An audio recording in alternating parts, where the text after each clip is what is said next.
They call me Duncan Idaho, but we all know Idaho. All right. Hi, everybody. Welcome to the Shadowcast. This is a weekly schlockcast where we talk about games and toys and movies and pop culture things and how we just try to make a name for ourselves in the 3D printing, stuff like that. Yeah. I thank you for waiting till the show started to bark. Thank you, kids. I appreciate it. Talk about barking dogs and ribbiting frogs. So, Pete, what ribbiting information do you have for us on this Sunday, the 9th or the 8th? Oh, my gosh. First of all, by the way, I just want to address real fast that anyone that decided to save their sanity and watch this instead of the debate, thank you, because that's going to be a clown show. Is that tonight? Yeah, it's right now, actually. Oh, I'm gonna live stream that after this is over. The presidential debacle is on right now. The great microphone war of 2024 is happening as we speak. That's exciting. There's nothing else. I thought it was tomorrow. I should have captioned the show. There's nothing else on tonight. Watch us. Yeah, it's the 8th. Shit. Well. Anyway, sorry, Pete. Continue what you were saying. I was going to say, first of all, I just want to say happy birthday to Chris Ocasio, my homie, my brother. He just celebrated his 38th birthday today. Young man. Well, happy birthday. Doing that with first and last names on the stream, okay? Yeah. You want his address, guys? Just text me. I'll send it to you. Yeah, it's 123. So I've been reworking a lot of the decals for the arcades since we're going to a new body that's more realistic. I've working on some special requests for Chad. I'm also updating the control panels so that they include the buttons colors, and that's more for me, so I know what goes where without having to reference it. Of course, the marquees are bigger, so we are working on that. Also, we had a request to do like more anime stuff. So I have been working on an initial D. Well, this is upside down. An initial D arcade that's going to be coming out. Everything is custom made. All the artwork was really hard to find. So I use a tool in Photoshop to find small pictures and AI to enhance it. So they come out really clean, which is great. Nice high def photos. A lot of these are amalgamations of several other photos that I found, and I'm trying to stay true to the original artwork and recreate these the way they looked back then in the early 2000s. So yeah, all the way back in the early 2000s, right? So, great. Here's one Dan will love. Can't wait. It's awesome. And then we have the screens going for it. Awesome. Love it, love it, love it, love it. And then another request from Chad was for WrestleFest. Good request. Good request. And, of course, we do title screen and we do character select. Okay, 1, 2, 3, 4, 5, 6, 7. There's only 12 wrestlers in that game? There's only 12 wrestlers in the world at any given time, Dan. There can only be one. Can be only one. Only one more than 11, you mean? Also trying to clean up current art using the enhancements. So everything should be crisper moving forward. This one, by the way, I just want to throw out, it already looked good before. Thank you. I also figured out a way to basically do an offset on the SketchUp app, so that way it accurately captures the dimensions and the scaling of what the decal should be. So now moving forward, the X-Men arcades will have a proper diagonal cut to fit the arcade on the side on top of a cleaner looking image. And when I say everything has been upgraded, I even went back and redid the Ninja Turtles to look. Oh, cool. I haven't done the button colors on this yet. Yeah, that's definitely gonna save you time in the long run, though. Oh, Man, I remember that having to remember when we are getting ready for the con. We're just using tweezers, and we have to remember. Okay, this is red, blue, and yellow. Okay. Yeah. Other than that, we have the green trash can getting ready. I'm going to ship these to Chad. Matt helped me figure out what I was doing wrong with the Blender app. So now I have a proper double-sided, clean on one side, damaged on the other. And when he says Chad, he means 𝗖𝗽𝗆𝗆𝗆𝗆 on Instagram. That's right. Give him a follow. He is a fantastic. he's awesome. He's so busy. He's so proactive on posting pictures and everything like that because his schedule allows him to. Yeah. But yeah. Very cool. Other than that, I am just cleaning up. I have like messes from the con and all the collections still here. So I am trying to like reconfigure all this stuff. You can't see how bad it is, but it's pretty as bad. if you have something else going on in your life. Right. No, he doesn't. What? He doesn't have a kid or anything. I mean, come on. Or a second one. Or a second one or wife. He doesn't have any of that. Yeah. Oh, he's worried. What are you worried about? What are you complaining about? Also, saw Fall Guy over the weekend. Fantastic movie, by the way. I need to watch that. Yeah. I was really surprised about how good it was. I was expecting like a schlock fest. It kind of was in a lot of aspects, but I think that's what made the movie great. But that's what made it work. Yeah. It was really fucking schlocky. But it was cool because the movie was all over the place, but in a good way. And I feel like it was paying homage to a lot of different genres at the same time. Possibly. I know the show also that it's based on. I don't know much about the show, but I know it originally wasn't like a romantic show. Mm-mm. Like that was not the premise behind the series. Mm-mm. Yeah. Those original actors actually cameo in the movie. Okay, nice. I like when they do that. Like they did that with the A-Team, which didn't do well, but I love. Even in just a credit scene, the original Face Man shows up in the prison with Bradley Cooper. He's coming out of the out of the sauna or something like that, because Bradley Cooper got a sauna for the whole prison. Yeah. Oh, it's the director of Bullet Train. Interesting. Yeah. Aaron Taylor Johnson's in it. Which is also an awesome movie. I liked Bullet Train a lot. Didn't know what I was going to expect from it, but I liked that movie a lot. Yeah, I like it a lot. Pete, you thought Bullet Train was okay, right? Yeah, it was okay. Yeah. I would say I like it more than average. I watched it twice, so okay. If that says anything. All right, yeah. Yeah, I need to watch this. I just watched last weekend. I watched The Martian because I read the book years ago and just never got around to seeing the movie. And then they put it on HBO, and that movie was really good. Like I always liked Apollo 13 growing up, so like it was basically like fictional Apollo 13. Yep. Okay. It's interesting. Even though Apollo 13 is fiction because we never actually went to space. Well, I'm derailed. Shit. No. Well, I was gonna bring up that they just announced and they have a trailer for an Apollo 13 documentary, and it's using footage that they filmed on board and at Mission Control and shit that I haven't even seen yet. Yeah, that's coming out soon because it's. I don't even think it's getting theatrical. It's coming out soon on Netflix. I know. Netflix.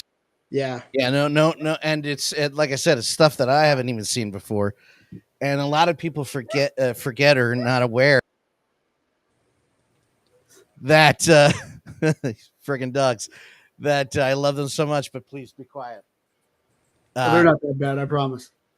No, I also have a lot of filter going on to keep it quieter.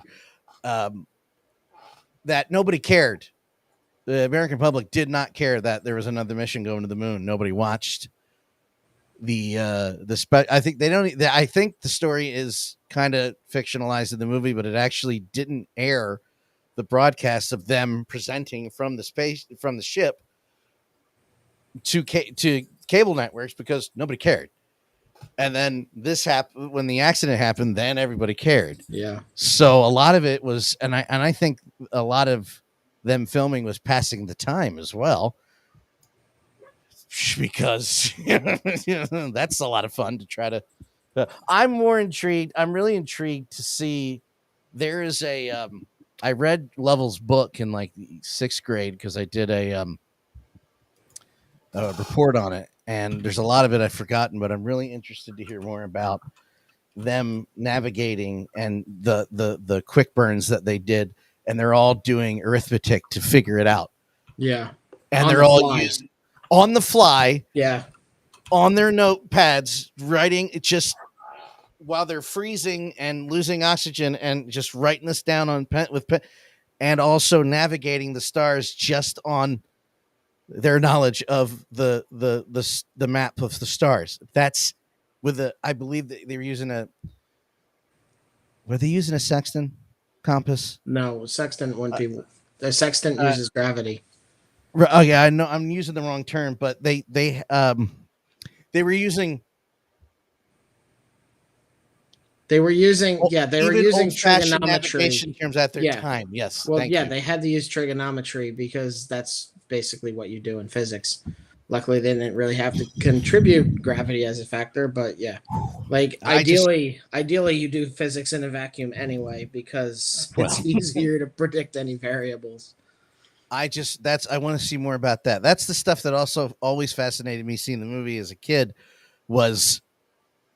I can't get past algebra. How they figure this shit out while they're dying, possibly slowly. It fascinates me to this day. So I'm very happy it's coming. You should read The Martian too, because it does a lot of that. Like the guy who wrote The Martian, Andy Weir, is actually like a prodigy. He's a fire starter. Pete's doing something else, I could tell. He's no longer interested in this show. Andy Weir got a job with NASA at in his 20s. Oh. And he wrote The Martian. I think he was 27 maybe.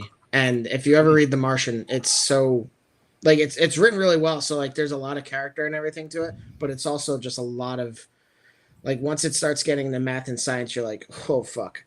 But he also has another book. He has a few other books. So yeah. You thought what was fake? I thought it was fake. I'm assuming the moon landing. Well, Apollo 13 didn't land on the moon. They missed. Yeah. They went around. So anyway, I was just talking to Chad about football this weekend. Which Dan had a great weekend. Actual football or American handball? American football. Shut up, Dan. I was gonna only skip through the football game, the Eagles in Brazil against the Packers, but then I remembered that Peacock broadcasts in HDR. Wait, the Eagles were in Brazil? Yeah, they played their home opener against the Packers in Brazil at Corinthians Arena. Why do they do this? Because the Catholics trying to spread the religion, we're trying to do the same with American football. But we don't know why Brazil. True point. I mean, they play in fucking London too sometimes. I was watching an old commercial video with Kelly literally before I got on the podcast, and there was an old commercial for the American Bowl, which took place in Tokyo. And it was the Rams versus the 49ers in 88, 89. So, okay. But yeah, so they have Pokeball in the US anyway, so. Sure. Yeah. Sure, I'll accept that. But we were going into the game, the turf was terrible. People are going to die because Brazil is the worst place ever. Sao Paulo, more precisely, because we're ignorant Americans and we don't have those problems here. Game went off without a hitch. A few hitches. I'm pretty sure the Packers quarterback Love, he didn't tear, but he bruised his ACL or MCL right at the end of the game. It's not even the season, guys. I know. No, it is. It was first game. It's literally week 1 of the season. Did the season start? Okay. This counted, yeah. So the referees were going down. Like the whole game. They're taking themselves out because the turf is so bad.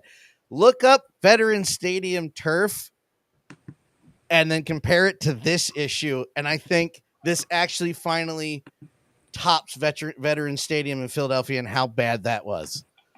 It was a bad idea. Even the players were worried about getting hurt. This is game 1. Oh, great. I think the Eagles made it out pretty much unscathed, but I am still not able to watch a full football game, and my ADHD is like I am on another commercial break. I've got to go do something else. I don't care. I tried.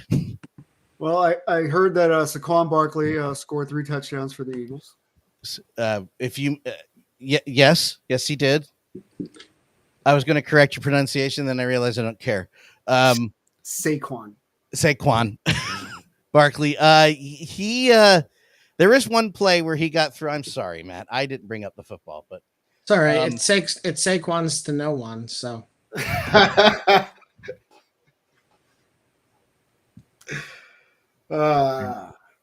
enough. I love that shit. Yeah, it's great. I love the Schlocky show. That's hard to say. Schlocky. There is one play where he went through like 3 Packers defensemen. Just never touched him. And I was told that he's a huge liability because the Giants didn't want him. But then I look at the Giants and I say, probably fine. Probably fine. Yes, I was happy. But I still can't watch a full broadcast without being mind-numbingly bored. So where do you want me to start? Start at 5K Toys if you want to. Sweet. And let's open this up. These are some things that Pete sent in our chat. Not that guy. What is that guy? He did send this. This is in there. Is this not in there? Okay, moving on. Hey. Pete, talk about these. I don't know what they are. They are Keep Going 112 Ghost Series Wang and Liang Ghost action figures. Wang. Can you tell I did my research? Yeah, I can tell. But I was gonna say something about. I'm like, wow, you're like an elementary school kid doing a presentation, just reading the fucking slides. So are these like supposed to? I guess they're supposed to be used in like along with like samurai figures and such. Yeah, but I was looking at them as you know how I always talk about I would like some bare bones goblins. These would be perfect for that. I don't know if I'll buy them. Duncan, Idaho. I think the price was $50 for 2. It's Duncan, Idaho. Duncan, Idaho. I knew what you were doing. Yeah, I was going back to it. Duncan, Idaho. You should put your hair in one of these nifty man buns, Matt. Oh no, I shouldn't. I don't think it's possible for his hair to do that. I think it's too curly. I wish my hair was that long still. Yeah, these look cool. I just don't know what I thought that man was about to eat a piece of fire, and that's just a piece of chicken or whatever. What the fuck? Is that from Dune? Yeah. Do you want to do that later, or do you want to interrupt now? I'm going to interrupt right now. Okay. Since Russ plays games joined in, I might as well show off my Dune shit. Yeah. Dude, show off my Dune shit. I saw the second movie last week. Nice. I need to rewatch it, but it's long. Yeah, no, it was really good. It didn't feel long. That's what she objectively said. It is good, but they also deviate from the book in some major ways that I'm just like, And that's what she said. I'm excited about this figure. I missed out on their I forget the other one. But they did, strangely, they haven't done Gypsy Danger yet from Pacific Rim. The first one they did was the one with 3 arms. I can't remember what it was called, but yeah, right back there you see it. But now they're doing Cherno Alpha, and this is going to be roughly a 12-inch figure. I think it's going to be a combination of die cast and plastic. I was curious how they would do this because Cherno has some different features. Like anyone who's seen the movie knows that like his fist extends. He has like a rocketed fist that he could use to get the extra momentum when he's fighting. I guess it's going to have light up parts. It's going to have swappable hands. Yeah, Crimson Typhoon. Thank you, Dan. That's the red one. I'm excited for this because Cherno Alpha is my favorite Jaeger from the movie, even though it gets fucking stomped really fast because I don't know. But yeah, So I'm bummed. Would these be like 1/18 scale? Because they're supposed to be as big as Transformers, right? Technically. This is going to be like 12 inches, I believe. It's like around 12-inch scale figure. Let me pull it up on my end so I could read. Yeah. I think one of the coolest figures you've ever let me touch was the Atlas from Titanfall, yeah. Titanfall, yeah, thank you. Yeah, I broke that out because after I got the strike suit from Mezco, the Atlas is also 1/12th, and I had the Atlas and the strike suit and the Hulkbuster out to like just do like size comparison. Yeah, this figure is just under 14 inches apparently. I don't know what scale that actually is, but it's going to be a little bit larger than like I guess it would be really, I don't know, some fucking weird scale. Yeah, that's what I was saying. Like, are these supposed to be technically like the size of Transformers in real life? No, so in Cherno Alpha is probably like 300 feet tall or something like that. Maybe not that big. Maybe only like 200 something. I'm interested in the spring-loaded fists. Yeah, I don't know how that's kind of gimmicky. But yeah, well Roscoe Taco, that's one of the reasons that I like this figure is because it's just so fucking weird looking. Buckethead the robot. Buckethead the robot. I wonder if it plays guitar for Guns N' Roses albums nobody will hear. Like Chinese democracy. Did you want me to bring that female body action figure up? So let me zoom in. Hold on. This is the NECA. Shit, there he is. Yeah. Yeah, this is the NECA Cherno Alpha that they put out years ago. This is the cockpit right here. So two people would be in there. Oh God, okay. Yeah, those are huge. Like Jaegers are fucking huge. And Jesus. In Pacific Rim, there's a scene where Gypsy Danger has a cargo ship and it uses it as a sword. They had to make up a ship for that scale because there really is no ship at that size. Like a cargo ship is either way too big for that or the next size down is too small. So they had to basically make up a ship for Gypsy Avenger or Gypsy Danger to use as a sword.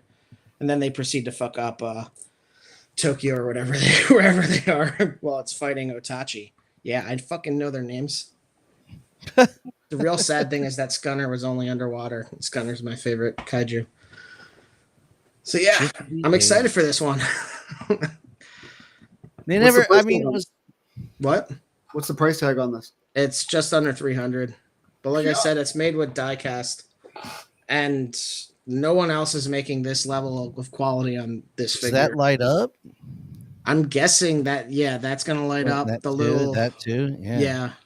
I'm not sure the extent of what features they'll have light up because I have an 18-inch version of this too, and like that lights up. These light up in here. I think this part lights up. They just have a lot of little light features on them. Shit, no. Do you know what it reminded me of? I wasn't going to say anything until Roscoe Taco said Buckethead the robot. It reminds me of the Black Knight from Monty Python and the Holy Grail a little bit. Because he has that helmet? The fucking bucket helmet. And I was like, okay. It's only a flesh wound. It's just, I don't know. That's what the first thing that popped in my head.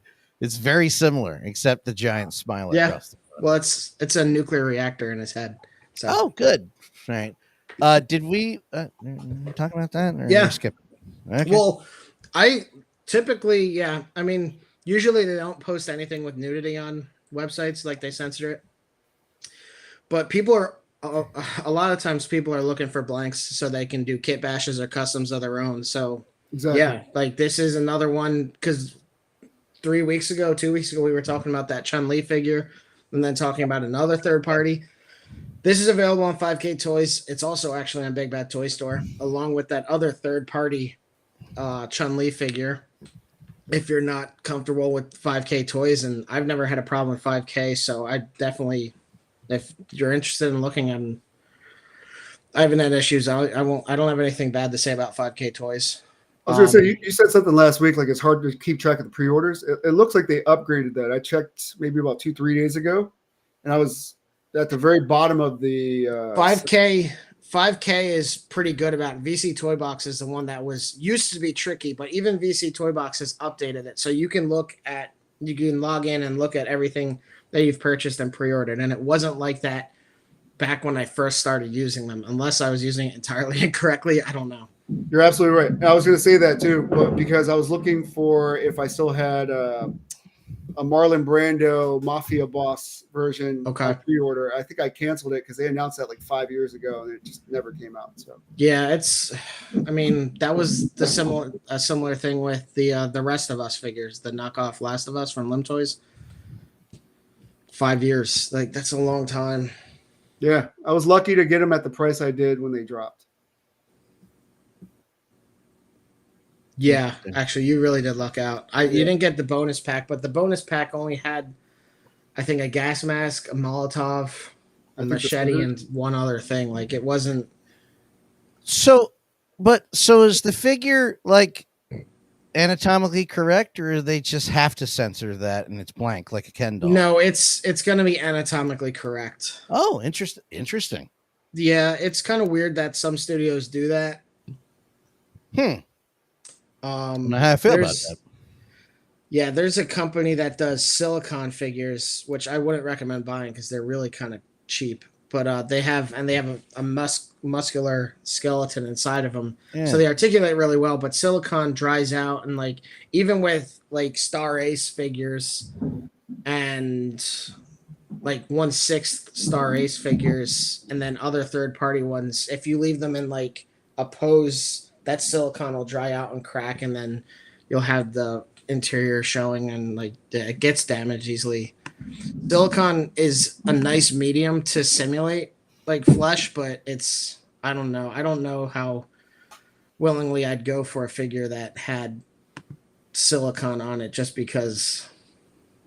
So my first idea with these kind of blanks is because the joints are usually pretty bad on these. Well, not bad, but bad in the sense of they're very visible. Is to Mezco-ize customs for female figures. I think that would be a really good idea for these. Like create a Catwoman that actually moves. Because I heard the Mezco first release wasn't that great. There's so many customizers out there doing like third-party heads as well, so you could easily make your own figure. Not to mention GPS Lot that does clothes on eBay, really easy to grab. We have Rebel 10 Customs, who we work with a lot, that does one-of-a-kind customs. Right. Yeah, I don't know. It's definitely kind of dummy thick in some ways, which is a little weird. I don't know. But yeah, for anyone who's into customs, this was a weird one for you to send to our chat, Pete. Jurassic Park, though. I got the Mattel Tyrannosaurus Rex from Jurassic Park. That shit is huge. It's like, I don't know, easily 36 inches. So I don't know. I thought it was cool. Those are really cool to have. And if you are into dinosaurs or maybe like doing Marvel Legends, Savage Land, that kind of stuff, this would be a good add-on. That makes sense. It's only $9 and it looks. That's really. Oh, the prices at the bottom. Oh, I keep forgetting that about the. Well, it's still only $70, and that's how good it looks. This is also on Big Bad Toy Store. I think. Oh, even the arms are articulated. Look at that. There's an elbow joint and a rotation for a shoulder. Which is hilarious. So that means just going to go. Luckily, that thing had a big mouth because it would have got fucked up otherwise. I like that. Well, isn't it is it agreed that that's more what they look like instead of that? Like with the kind of more hairy, I guess, is what I'm looking for. Furry. Suppose with feathers, really. Feathers, yeah. There's still a lot of speculation on how much they actually had. I mean, genetically, I would say it also depends on just how close they are to birds and what birds they descend from. Going back to Pete's glasses, who their descendants are. Nice. It plays a factor, and then just where they are on the planet, I would say. I mean, feathers would also help them regulate their body temperature more. This is why I asked you. But more information. Well, the other thing that's kind of interesting about that is birds are the opposite of humans. So like the males are like the colorful, pretty ones that are constantly like growing like all the colorful, like female birds are like brown and gray and male birds are super colorful and vibrant. And they're the ones that literally peacock to like attract mates. So like if dinosaurs shared that quality as well, it's kind of funny to think about. Like the male dinosaurs are going to be the ones that are roaming around all colorful and like with these vibrant color schemes going on, and the women are just, the female dinosaurs are just kind of drab. Yeah. Like whatever. I'm just here to reproduce. It's like Liza Minnelli and Prince running around as dinosaurs. Were you about to say Helena Bonham Carter? I was, but I was like, no, someone will probably say Helena Bonham Carter is hot or something like that. I mean, drab. So yeah. She can be, but you know. She married Tim Burton, so that's long gone. Are they officially married? No, they're divorced now, but they were married. All the dive bars in the world, and she got lucky and picked that one. So, well, speaking of Tim Burton, apparently, actually, I don't know if Beetlejuice is doing well or not. It is. Is it? I talked to a certain someone who saw the movie before yesterday. My mother. Yes, she saw a movie before me. That is the sun shines on a dog's ass every once in a while, and she saw it before me. She really liked it. She's a big fan of the first one, more so than I am, and she said that it was fantastic. It was really good. I asked her how much Beetlejuice is in it, because I think in the first one he's in it, like 15 minutes? Yeah, he's not in the first movie much at all. Very much at all. He's in the entire thing. They have a great. This is without spoilers. Because I told her, do not spoil this one. They explain very well and show what happened to the father. Okay. Because they weren't giving him a call to come back, and she was over the moon about Jenna Ortega's performance. Nice. And Michael Keaton's fantastic. It was made on a budget of 100, and as earlier today, I guess yesterday's report, it was 145 million box office. Okay. You said billion? Million. Okay. Well, I also know like Willem Dafoe's in it, right? Monica Bellucci. Willem Dafoe's in it, and Catherine O'Hara reprising her role. And I won't say, because I don't know what it is, and I refuse to look it up. But Danny DeVito's in it. Oh, I didn't know that. All I'm going to say. That actually makes sense, because I saw something on Instagram where it was the cast of Beetlejuice, and they were taking a picture, and Danny DeVito was off on the side. He's like, "Hey, Dad, look over here," or he says, "Hey, Timmy, look over here." I saw that. Laugh, and Danny DeVito takes a picture and then like kind of fucking jogs away. I saw something similar. I'm like, why is Danny DeVito there? So I asked Mom, I was like, is Danny DeVito connected or in the movie? She goes, he's in the movie. I'm not going to say anything else. I said, okay. Yeah. All right, then. So from what I heard going into this, and from my mom, who will be very honest when she fucking hates something. Yeah. And full disclosure, she likes the original Suicide Squad. So take that for what you will. That's an important thing to consider. Yes. Well, she liked Croc. And I said, well, Mom, okay. I'll let you have that one. The fact that she enjoyed anything from that world was, I was happy. You know what I mean? But she loved the movie. She's big on Halloween, and she really, really went crazy about it. So, okay, well, that's good enough for me at that point. I still need to say Alien Romulus. Yeah, I am very surprised you haven't. I don't. I'm on the fence. I'm a little afraid to see it because I've heard some things, and they've made some decisions that seem weird. But then I saw a video that was kind of talking about it from a different angle, and I'm like, you know what? That actually makes a lot of sense. Yeah. Well, our friend Afghan said it was really good, so. Yeah, but he lies all the time. I'm just kidding. I don't think he would lie about that. He said it was great. No. I trust him. Heard the Crow reboot was terrible. Yeah. It was terrible. Can I say something controversial on this show? The original Crow's not good. I don't think the first one's that great. I never saw it.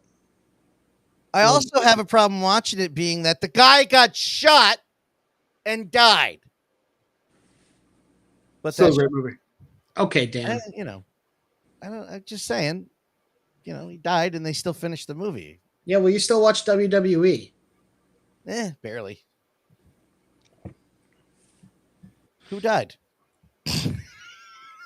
Yeah.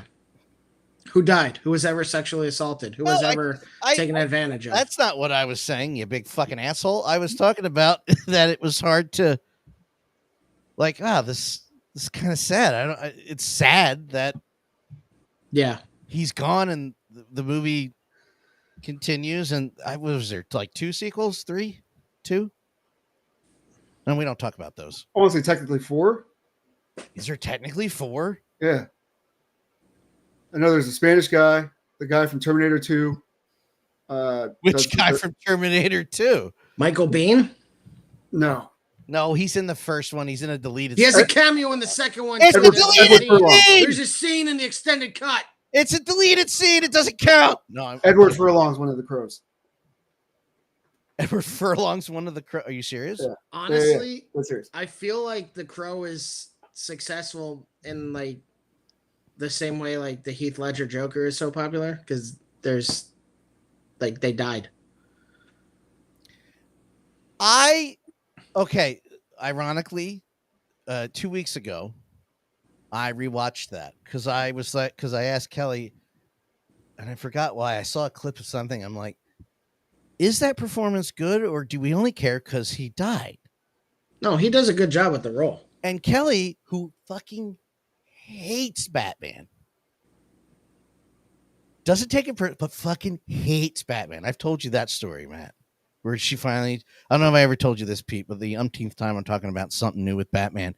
And she's listening for about 2 minutes. And she goes, will you shut the fuck up about Batman? I don't give a fuck about Batman. I fucking hate Batman. The character's stupid. Shut up. Never bring it up again. My bad. Sorry. So I don't bring it up. But I asked her, there's four Crow movies, by the way. I was trying to answer the question at the same time, but I asked her, you're getting abused. I think this is the signal, right? Oh no, you have to blink. I have to go. You got to do this. Yeah, but I I said, is that performance really good, or is it just because we? Is it Wicked Prayer with Edward Furlong? I will look at that in a second. Anyway, she said it was a great Brit, and then I watched the movie and I was like, no, it's really fucking excellent. Yeah, no, it's a bummer that his great acting is overshadowed by the fact that the rest of the movie's written poorly. David Boreanaz? Oh no. Oh yeah. Oh, the Philly guy? The guy that was an angel, and then after 3 flashback scenes in Ireland, they were like, don't do the Irish accent. It's fine. I'm glad I didn't know that existed, and I'm very listen, Sting. Okay, that's where my crow ends. And I don't know, was Brandon Lee a good I don't know how I feel about the original movie. That's why I'm like, saying I don't like it is wrong. All right, I'll take that. I'll retract that. I just don't know how I feel about it. So I don't really care if it offends the other movie. Well, he was 28 when that happened, so I don't think young. he had very many movies under his belt. I don't think so. I just think that the two of them, his father and him, that's a weird coincidence. That's a weird 1-2 punch. It's a weird 1-2 punch. And you look into the circumstances of his father dying. He could have lived if he went to the doctor. It's really sad. This one, he wasn't going to make it. Maybe I'll go back and rewatch this and have an update. I haven't seen it in a long time. And I know Ernie Hudson is in it because Ernie Hudson pops up in everything. Yeah. I think he plays a cop in that movie too. I believe so. Jesus, he's buried right next to him. God. That sucks. But anyway, I think the point I was making, I was like, it's okay. It's not that good. But of course, then there's 3 other movies that look like garbage. I don't know, Pete, were they good? Oh, no, they were not good. Okay. Well, City of Angels wasn't bad, the sequel. I remember City of Angels coming out. I don't remember the other 2 at all. Yeah. He was in... Brandon Lee was in 1, 2, 3, 4 movies, but I think he was much, much younger at the time. No, he looks like he's not lead in all these, but he's oh God, he's in Showdown in Little Tokyo. Oh my God. What a terrible movie. Anyway, of all the movies I've seen, but yeah, let's not do that again. Can we not do the guy from It in movies like that anymore? Can we stretch that one out now? But he can do his eyeball. He can do his eyeball? I thought he could do his... He can make one of his eyeballs go like limp. And when he was doing it on set, Bill Hader went over, he's like, is that special effects they're doing? And then Skarsgård was like, no. And then he did it, and Bill Hader's like, oh, like, he gets so freaked out because Skarsgård could just go, and like let his eyeball just roll. Oh, so man. good. There's video of it too. It's so good. That's we're talking about the right Batchode symbol. It really is short and fat. Oh, so I forget what this is called, but Scott Snyder's doing a new Batman comic. It's called Batchode. Where it's made me laugh. Basically it's a universe where Batman is not a millionaire. He's just either poor or he's just a normal dude. So with a short fat penis, I guess. I don't get this whole thing. Well, the reason that we brought this up is because so many people are complaining about it, and every time someone complains about it, Scott Snyder said it's going to get 1% bigger. Batman. Oh, it's the new absolute Batman. Okay.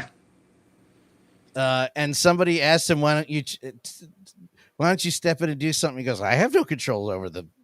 So wait. Isn't this basically just MacGyver? No. Yeah. You idiot. Yeah. No. Sure. Give me a snorkel, an avocado, and a piece of gum, and I'm going to take out the Joker. Sure. It's no money. When does this come out? It's out, isn't it? I want justice and $5 for a sandwich, please. I'm trying to.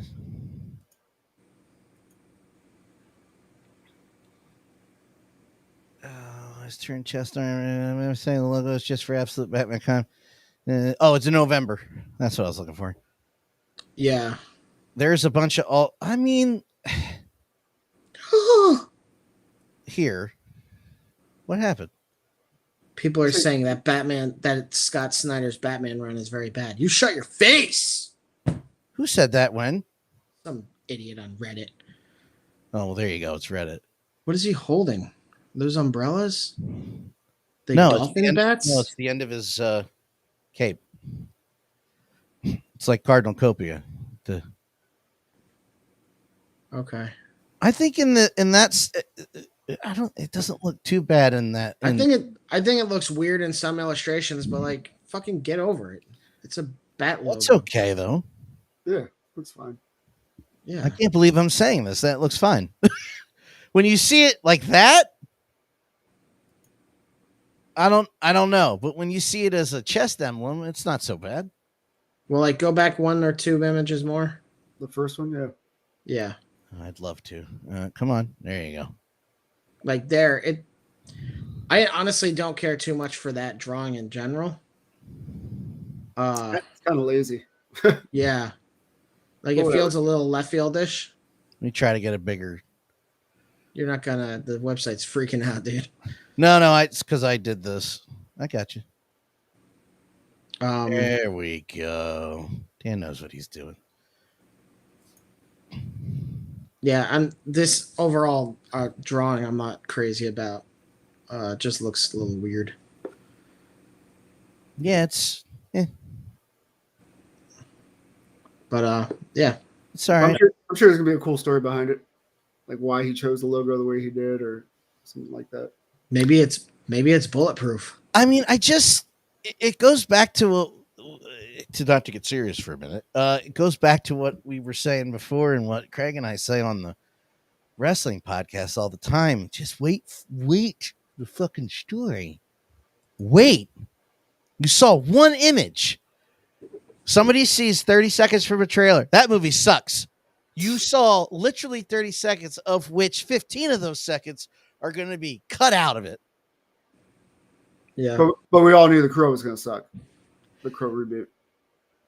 I did not have faith in that. I did not have faith. Well, I mean, but that's a different story because you also have to look at the studio that's behind it and everything like that. Like, okay, here's another example. The Minecraft movie is coming out. Oh. It's probably going to be fine.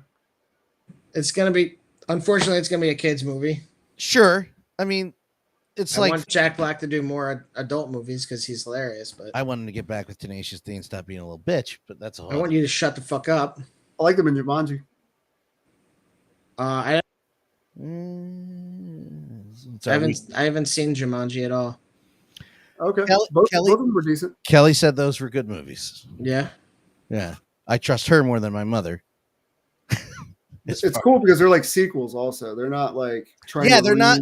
They are not reboots. They fully. I know enough to where they fully acknowledge the Robin Williams storyline. Yeah, like the game, like updates or something. Yeah. Yeah. And it's birthed from that board game. So I'm like, that's brilliant. That's brilliant. As much as I like Ghostbusters Answer the Call, I kind of stretch that over to Ocean's 8 to where, yes, they rebooted it, but they're fully acknowledging that this whole universe existed before it, and we're just moving on. Didn't they have a cameo at the very end of that movie? There's 2 in that one. Yeah. It's kind of like the beginning. Kind of like James Gunn, the Suicide Squad. Kind of does a similar thing. Yes, it does. Yeah. That's a perfect example. We're not gonna. We're moving on from this, but it still happened. But we're going past that. Yeah. Different black guy in this movie. That's what James Gunn did. I liked that. I did credit to James Gunn for that tease at the beginning where can we? How old's the movie? That movie's out. It's out. Everybody dies except like 2. That was I loved that. I know. It was you were a Captain Boomerang fan, right? Well, that's what's the bummer about. That's what sucks about it because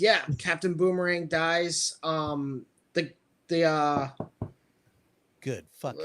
What is Nathan Fillion's? His character doesn't actually die. Oh, yeah, I don't. But like the fact that it's gonna drive me crazy. I can't think about what the fuck. Yeah, the detachable kid. He doesn't quite die, but like the fact that they kill off Boomerang, who's a good villain, but like I don't know. Jai Courtney did a good job in that, actually. Of all the other things that he's not particularly worth watching in, he did a good job as Captain Boomerang. Like anything else? Seriously. What else? Wasn't he in? Is he in one of the? He's in Terminator Salvation, isn't he? Yeah. He's also in A Good Day to Die Hard as John McClane's son, who's in the CIA in Russia, and John McClane's still just a normal guy who happens to go to fucking Russia. I love those movies. And while Dan would usually go in and defend it, it's not that it's bad. Nothing happens. There's nothing that happens in that movie. It's boring, which can translate into bad. So I'm not saying if you said it was bad, you're wrong. It's just kind of.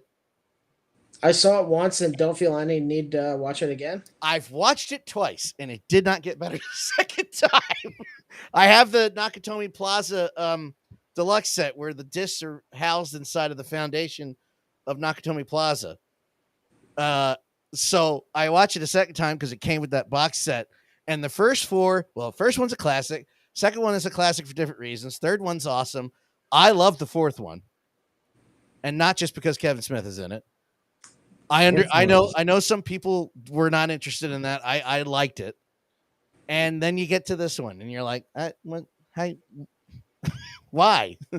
You can barely justify the second one. The third one makes sense. Barely. But the fourth one, they didn't need to make the fourth one at all. Like, but I love that movie. He launches a motorcycle into a fucking Indiana Jones floats down from an airplane in a raft. Like the movie, that scene was so poorly conceived that I love even rendered in CGI, which I'm pretty sure it is. It doesn't make sense what the fuck's happening. It was mostly practical effect. Yes, they actually launch a motorcycle into a fucking helicopter. Did you guys see? I watched Genesis with Jai Courtney in it. Say again. I don't watch movies with Jai Courtney as the lead. What was it? Terminator Genesis. Yes, I have. I've seen all of the Terminator. This conversation's not going to go well. No, I'm going to strangle him to death. No, I actually enjoyed that movie, but the main reason being, this conversation's really not going to go well. Because Terminator Zero was a fantastic anime. It just dropped on Netflix. It came out, and basically it tells that no matter what you do, it's like diverging the timelines. So it could be that Judgment Day is inevitable, but it's how it happens or who's there to stop it or different. So basically acknowledges that there are other Terminator movies, but these are all separate timelines and they can converge either way, which is super fucking interesting. Yeah, great. Not easy, easy. The fucking concept of that fucking annoys me. And then have you seen Dark Fate? I started Dark Fate, but it got really into yeah. Bingo. I remember watching it going, I have to get Kelly to watch this because I don't know if I like or hate this. I don't know what's going on. And that's not happened yet. And it's been out for 2 years. We haven't watched it the second time. This is kind of why I'm afraid of watching Alien Romulus, in all honesty, because Alien movies have been bad for a while. Basically, honestly, since Aliens, I don't even know if the third one's good. Fourth one is dumb. Covenant and Prometheus are fucking something else. What did you say about Alien 3? He doesn't know if it's good. No, it's not.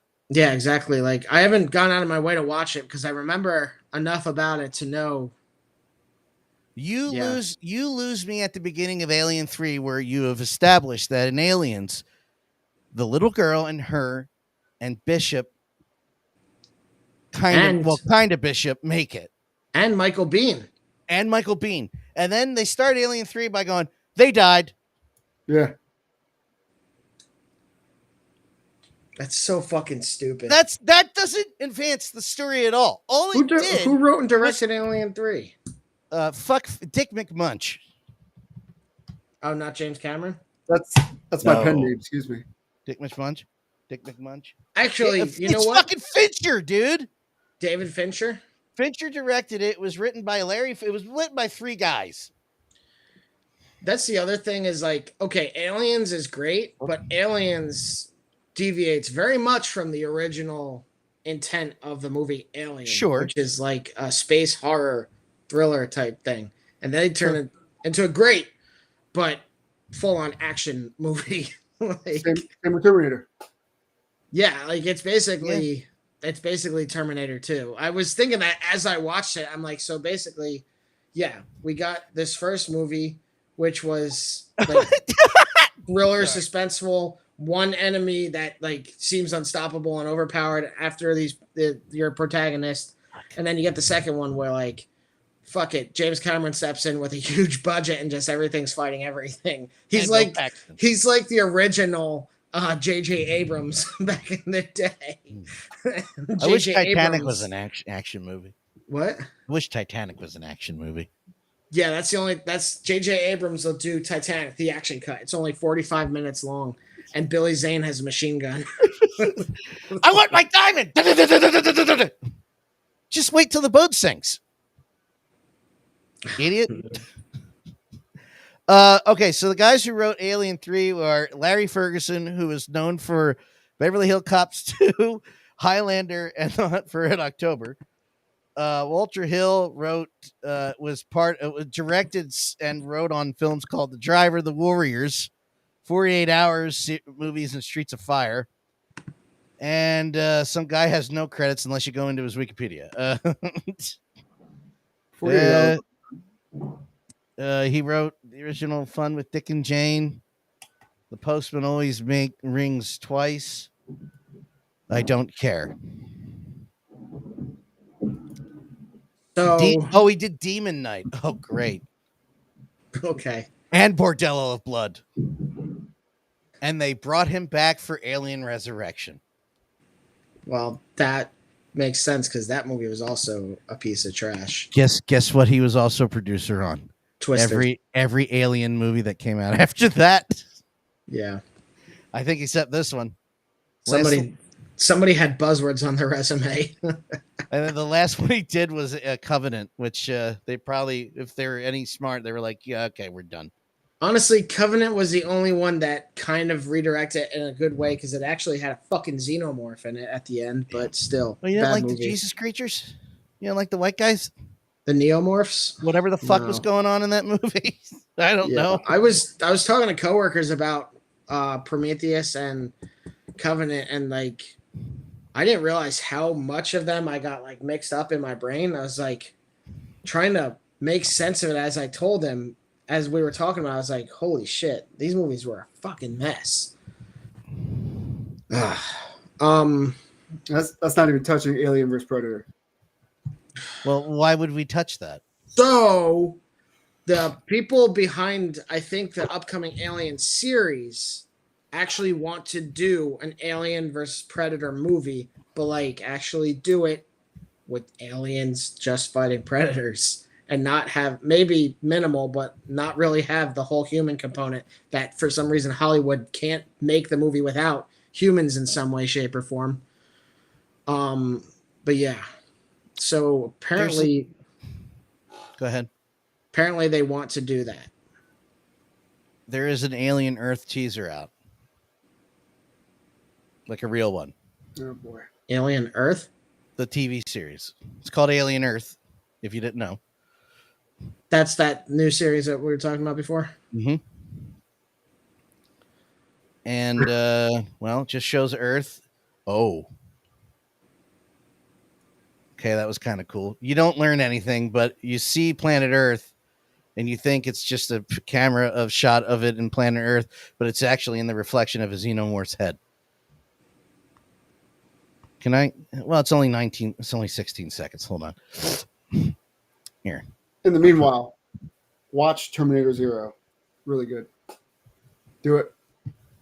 It's anime. I'm cool. What's right? What? Oh, I meant to ask you. What's wrong with animation? I'm not huge into animation. I haven't even finished the most recent or the second half of Invincible. Fair enough. Let me put it in a smaller window before I play it. And let me get my big fat head out of Timothy that. Oliphant's in it? Yes. This is it.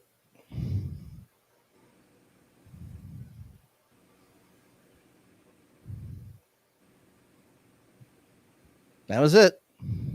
It takes place 40 years before the events of Alien. The first movie, right? Which confuses me because the whole point is they haven't been to Earth, correct? Yeah. Well, I think they're fucking changing their mind. Well, when did Weyland-Yutani start his corporation?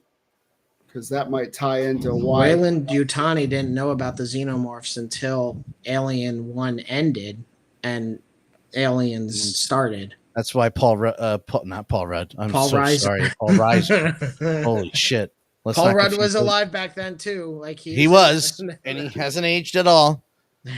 Till you're fucking 90. Till you're fucking 90. But actually I just watched Role Models the other day. But yeah, so Paul Reiser is there with Weyland-Yutani, and like they were originally sent to LV-267 or whatever that planet is with Weyland-Yutani to like do something to set up the terraformer or some shit. And then because it took her 5 years, I forget how long she was in stasis after surviving the events of the first movie. Basically they set up a whole colony in that meantime. And 57 years. Oh, 57 years. So I was long time. 1/10 there. Yeah, she was. So by the time that they recovered the ship and brought her out of stasis, they had a whole colony of like 200 people or 100 people set up there, which all became fodder for aliens to reproduce. And yeah, in fact, although aliens don't eat. She's warning them, and they're like, no. And then they go there like, oh, they're all fucking dead. It's just like I fucking told you. Yeah, she's in the conference warning them, and like they're all smoking in the room, so you can tell the movie's dated. Yeah. Yeah, and then they're like, the one military guy's like, yo, we haven't heard from them. And then they're like, damn it. Listen, Ripley, you need to come back. She's like, no. No. No. I just got back. Fuck you. And then they're like, but Ripley, you're the ultimate badass. We need you to go back. And then she's like, fine. And then she does. And then lo and behold, yeah, there are aliens there. This won't mean anything to you, but the actress that plays Vasquez, I just realized who she is. Who is it? She's the same actress that plays the stepmother in Terminator 2. Oh yeah. Holy shit! Yes. It's one of those people who stuck with Yes. James Cameron. Holy Yes. shit! Yeah, she's also in she's in she's in Lethal Weapon 2 as one of the cops. She's in Titanic. She's one of the passengers that's in steerage. She's That's in a bunch of funny. Star Trek stuff. I know about all those connections. I had That's no idea funny. she was also Vasquez. I had no idea who that was. Actually, something else that's funny, I was randomly thinking about it earlier. I was listening to P5 by Periphery, and they have a song on there called Dracul Gras, which is translate to Fat Dracula. But Yeah. I was listening to that, and I randomly was thinking about What We Do in the Shadows somehow. But because Wesley Snipes is a vampire in that, What We Do in the Shadows could technically exist within the MCU. Yes. I said that. I can't say much because somebody still hasn't seen that movie, but I was like, even though they're saying, we're past this, Wesley, we're past this. It's like, wait a minute. That mean, what does that mean? The Supreme One is also a... I don't know where you're going there, but okay. The actress that plays I'm saying the character then wrong in Doctor Strange, the bald chick. Oh, the ancient one. Ancient one. Jesus, the supreme one. Is she in Blade? No, she's in What We Do to the Shadows. She's one of the head vampires in the scene. Oh, is she? I haven't She's the seen one that that episode talks. in so long. She's the one that leads that scene along. Yeah. Oh, okay. And then, of course, Pee-wee-Herman playing his character that supposedly died in Buffy. I mean, she also is kind of an immortal. I'm just saying. Pete does not care. Pete, you haven't seen What We Do in the Shadows? Nope. You would like it, I think. That's right up your alley. My favorite, kind of. He would appreciate some of it, and then others he'd be like, "Yeah, okay." Like I Not- think he would enjoy a viewing of it. Some episodes are definitely better than others, Oh, but God, it's yeah. funny. He would like the show more than the movie. the end. For They're sure. ending this next season. They know this because Yeah, they're season ending 5, it. right? They're going to end it. But it's one of my favorite Matt discovering things story because he came over to my house, and it was around. Was it around Halloween? That's why I wanted to watch it. I don't even remember why, but I was like, "You got to watch this. You'll love this," and it's just going along, and I'm laughing in matches. I'm not necessarily amused by it, He keeps checking his phone. but then the one character can't shapeshift properly, and like he can do everything else, but like he can never get the face right. So they bring these humans over for dinner, basically to drink their blood. And then they kind of get tipped off and they're trying to escape the house. And then they're running through the room and you see that vampire as a cat, but he has this human face. And he's like hissing. So a cat with a human face just like hissing. It's so funny. And all you see, like, because the scene is actually directed really well, where it's chaotic and it's right out of it's like a horror sequence. Yeah. So you're chasing these. You're in the perspective of the vampires, kind of chasing after the humans, and they keep going around the corridors and the hallways, and then they turn into this room, and all you see, hold on, is this. Oh, I didn't have it up. And that's when Matt started laughing, and he was on board for he was like, all right, I got it. That scene really did it. What's funny though is that was Taika Waititi that did that movie. Yes. Right? Yeah. Yep. Well, they all did, but yeah, Taika was the director, and Taika Jermaine and Jermaine. The other, what's his name? No, I know. I keep the third vampire. I always forget his name, but he makes me laugh the most in that episode when they show up where they're doing the dance at the beginning. And I forgot the actor's name, but they developed it together. And then I remember him going on Preston Steve doing the interview about the FX show being developed, and then within a year it was on, and then I was like, oh, wow.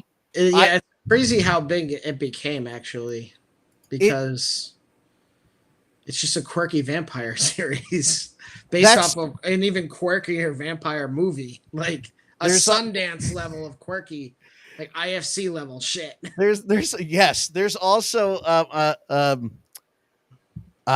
there's the two cops that are in it that are investigating the house that keep going back and forth in the movie. They had a 2-season show that they developed for those two. That was actually pretty good of what I saw of the first season. Either of you guys like Breaking Bad? I watched it. I don't need to watch it again. Did you like it? Yeah, overall. Okay. You'll still appreciate this. I compare that to the same story about what the fuck is the actor's name? The lead in it. Bryan Cranston was on Preston and Steve doing the finale for Breaking Bad. No. Malcolm in the Middle. And towards the end of the interview, he goes, listen, I'm filming this new show that's going to start, blah, blah, blah. Oh, you guys are going to love it. You guys are going to love it. It's a total departure from anything I've done in the last, what was he on that show? 9 years, Malcolm in the Middle, or something like that? Well, even then, it's unlike anything he's done before, because before Malcolm in the Middle, he would do like Power Rangers and shit like that. And commercials. I see him pop up in old commercials. He goes, you guys are going to love it. It's completely different than anything I've ever done. Breaking Bad ran for, 7 years? Bryan Cranston's had a hell of a run. Breaking Bad was good, but there's so many fucking problems. Anyway. Well, sure. I only watched one episode, and it was the last one. Yeah. And I did ask Kelly, because I liked the end without any context. Mm-hmm. And I said, how did you feel? She goes, for him, that is the only way that could have ended. And I'm very happy with that. I said, oh, All right, cool. I'm interested to hear your takes on it some other day. Hey, let's get back on track of what we're talking about. Yeah, one of the links, the third link I sent from the bottom. Oh yeah, good one. Pete did send this. I was gonna say I have just to tell you, I have this, the Inhumans, the Flash Batman, which Pete sent, and then the 2 Warhammers. I have 2. Only the second Warhammer is the one to worry about. Got it. Because that's Space Marine 2, right? You want to do that first? No, we can do this. Well, at least Obi-Wan Kenobi. Well, so Peter, you gonna go for this figure or no? Absolutely not. I don't know what this is, man. You sent the link. I know. I'm sending whatever's new. We could talk about it. Let's bash it. I don't know. Well, then talk about it. It looks like the actor, but like Asian influence. Like, so since Pete sends links and doesn't look into them at all, SH Figure Arts has a giant line of samurai-inspired stormtroopers, Darth Vader's, Penfolds 5, Boba Fett's, a whole bunch of them that are all in their armors, but they're samurai-inspired, or at least feudal Japan-inspired. And then I never realized that they were doing it, but apparently they're doing Obi-Wan Kenobi. I just threw in Penfolds 5 because I couldn't think of Boba Fett. Yeah, exactly. She's a brick. All right. Well, yeah. One angry midget. all I could. Never mind. That story won't. It's the most depressing thing I ever listened to. But yeah, so I didn't realize that they were doing any characters outside of like the armored figures, but apparently they're doing an Obi-Wan samurai inspired, even the lightsaber. I didn't know this line was that popular to continue on like this. It's weird because I'll randomly see them doing them. I don't know if they did an R2 figure, but I know that they've done Darth Vader, Boba Fett, Stormtroopers, Gold Stormtroopers. Yeah, there's a whole. Let me just Google it. Yeah, well, I know. I remember hearing that Star Wars had a feudal Japan influence, but nah, I'm good. Well, it's Kurosawa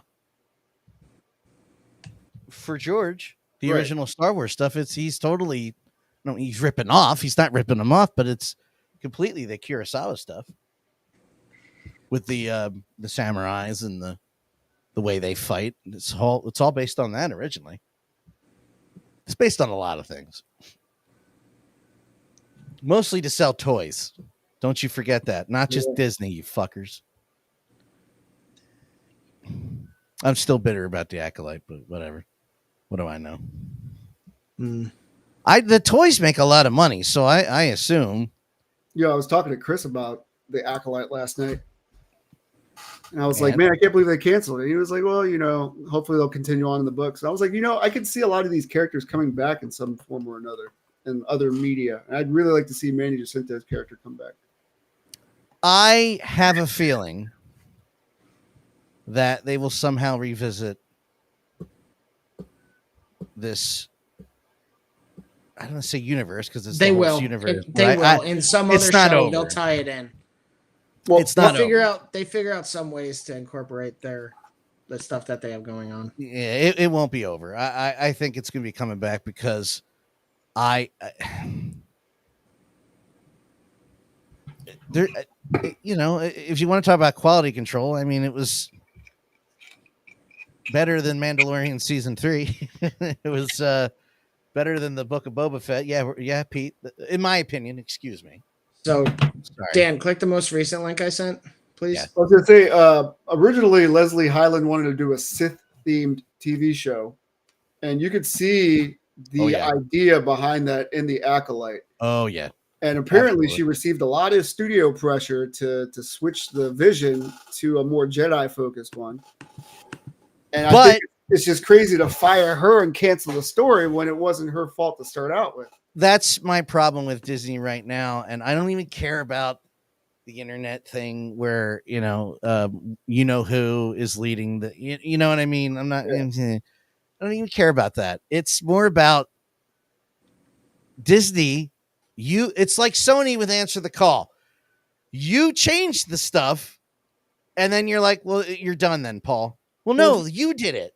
Even Warner Brothers, dude. All Yeah. studios do this. Zack Disney Snyder, is going to be even more guilty of it because even before they fucking bought Bart Simpson, even before they bought Marvel and Star Wars, Disney was not doing well. Disney was losing money because their original IP wasn't competing. People were looking for more mature shows and stuff like that because kids were watching PG and PG-13, and Disney was like, well, no, or G only, at most PG. But then they bought their own life support in the form of Marvel and Star Wars, and suddenly Disney's exploding because of those licenses. But so then you have to recognize, Disney, that you made that mess, which I don't think is that messy, and you have the ability to do a season 2 to stretch that out and fix what you think is messy. Just hire J.J. Abrams. He could fix it in an episode. And you'll put light flares in it. It'll be great. Like, seriously, I mean, I understand that so looking at it from the other way, people are fickle and they want specific things, but and you can't invest money to make a whole season of a show that basically is to redirect and stuff. But that's why I jokingly said bring J.J. Abrams in, because you had Rian Johnson's piece of shit Star Wars movie, and they brought J.J. Abrams in for The Last Skywalker, where he retconned enough to basically salvage what was left over from The Force Awakens to put it into at least the end of a trilogy. Could people hear what I was saying at least? Mm-hmm. Okay, I didn't cut you off that time. Okay. No, I know that you like that movie. No. I didn't cut you off. I just zoomed in my angry face. I wanted to hear what you said. Go fuck yourself. I'm kidding. It's a bad movie. Listen, I understand why people don't like The Last Jedi. I think you're all knucking futs. And I could prove you all wrong about Luke Skywalker with easy logic. That's not even why it's bad. It's bad for so many reasons. I wasn't talking about you per se. I was talking about other people that were like, Luke would never do that. Anyway, these are the other figures that Big Bad Toy Store has in that kind of alternate inspired line. They have other ones too, but this is just what's in stock. Oh, that's so awesome. I don't even care about feudal Japan, and I want that. You don't care about feudal Japan? Do you even care about the Roman Empire, bro? Only about Teenage Mutant Ninja Turtles 3, okay? I gotta smile out of Pete on that one. It's just an egg timer. Like, bring me back with an egg timer. That was for Pete too. Pete's not gonna buy these. No, I mean the Teenage Mutant Ninja Turtles reference. I don't care. He's gonna buy stuff. Oh, well, no, I thought you were saying the honey. Clicking the honey thing was for. Oh no, I meant it kept popping up, getting the fuck out of my way. Gotcha. I just saw. This also seemed weird, and now I can't find it. They announced that they're going to release a retro Acolyte set, and I'm like, why? Why are you doing that? Money. Well, sure, but you canceled the show, so fuck off. There it is. I'll go back to the other thing in a second. I thought, where's the Mind Killer? It really doesn't matter. I mean, they could always bring back another show, give it a different title, and then we'll see half the characters show back up. Yeah, no, just like that's what I was saying. Like, don't write it off yet. Yeah, because this is where they got in their whole Jar Jar Binks stupid person is this powerful bad guy the whole time. From what I understand, I didn't actually watch the show, but from hearing you talk about it, it sounds like they went that road, but figured out how to water down Jar Jar's stupidity, so you didn't want to fucking send death threats to a fictional character or a CGI character, I guess. You mean when they wanted to Ahmed Best, they drove Ahmed Best almost suicide because they didn't like a fucking CGI character in a fucking Star Wars movie? Is that what you mean? I don't know. That's what happened. I mean, the man almost killed himself because he was getting so much flack for it. I just can't believe that is also X-23. Yeah, it's Daphne. That's crazy. What's your last name? Daphne Keane. Keane. But those characters will be taken care of, and we'll get the Plagueis thing and make all the little fucking chodes happy. So these are pretty cool. I agree. I like these. There's only those 4. The rest is something else. I don't know. Pete, that's badass. Come on. Get that damn thing off his head. It's kind of like the Joker Iron Man. Kind of like why? Yeah. Wasn't it I convenient? get the why. I get the why. Z? I don't get the why.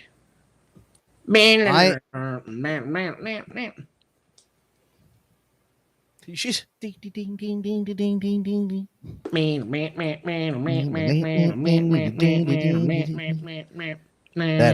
That song's hard to fucking play. Oh, the Mandalorian must be sold out. That's why it's not popping up. Yeah. No, like I said, they have more of them. No. I just don't know. That's the stormtrooper. Oh, but they had a picture of the Mandalorian sneaking up on the stormtrooper. Yeah. Oh yeah. Okay. Yeah. I got confused. Yeah, that's probably why it's only those 4. The rest is other stuff. Go back to that big main page of Big Bad Toy Store. Scroll down a little bit. Oh God. And more the Inhumans. Oh, I already have. Sure. Yeah, there you go. I'm prepared. I am prepared. So this is up for a pre-order. It might still be available on Hasbro Pulse if you're a Hasbro Premium or whatever Pro member or whatever they call it to get your free shipping. It's probably also on Entertainment Earth. What? It's on Amazon too. I was talking to Hasbro. Where's my fucking PKE meter and trap, you assholes? Let's go. Oh. I want the doors to open. Anyway, this is pretty cool. Yeah. It's definitely a step up from Mezco's Lockjaw. Yeah. I like this. I pre-ordered. I set an alarm on my phone to pre-order this. So jump on it. Nice. I have Black Bolt. I got Medusa. They haven't released anybody else from the team. Oh yeah. Can't remember his name. But I have 4 of the 6 members of the Inhumans. Okay. Well, after this comes, it'll be fun. I remember the Medusa figure was a Walgreens exclusive, I think. Yeah. Actually looked really good. I won't lie. That from what I remember, that figure was pretty solid. They did a re-release. One was in heels and one wasn't. That's what I remember. Because I remember the old heeled figure. He's such a good boy. Too well. Oh, he's got a different mouth. That's awesome.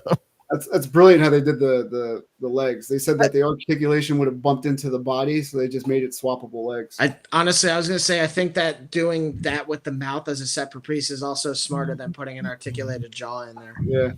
Because it gets unsightly, and that's having them swap out is definitely a good move. I like it.